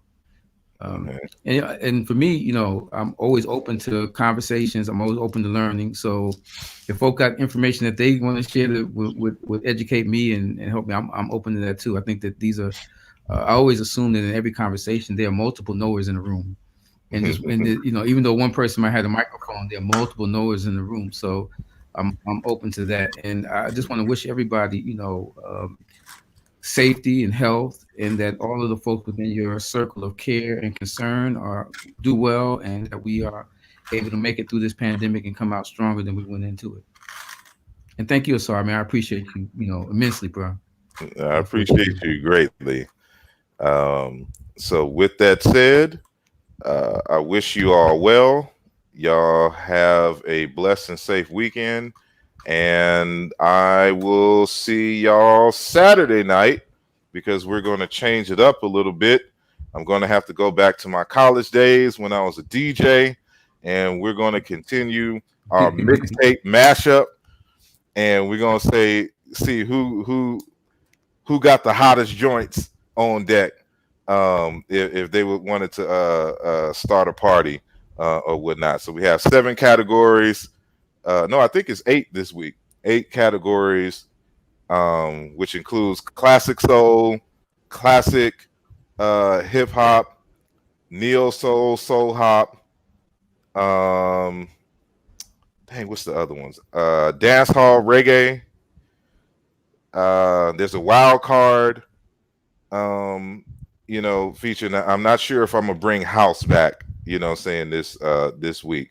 But it's going to be a few more of us this time. So come have fun with us on Saturday night at 9 p.m. Eastern. And we're going to see who has the greatest mixtape, song for song battle that we're doing. And then it's back to business on next week. So I appreciate you all. Thank you. This is Dr. Melba Ortiz for your contribution, and she's saying thank you, Dr. Ádìsá. Thank you. You're an amazing guest, and I would agree. A great mind, and I want y'all to. Did you name the book that you were working on, or do you even have a title yet? I see. I don't have a title for it. Well, at least what's the subject again? What's the focus? So it's a collection of essays on African American life and culture, and another one's an intellectual history of Black psychology. Excellent. So with that said, God bless y'all. Good night, Hotep, peace, sayonara, and all that good stuff. All right, see y'all next week, or Saturday, I mean.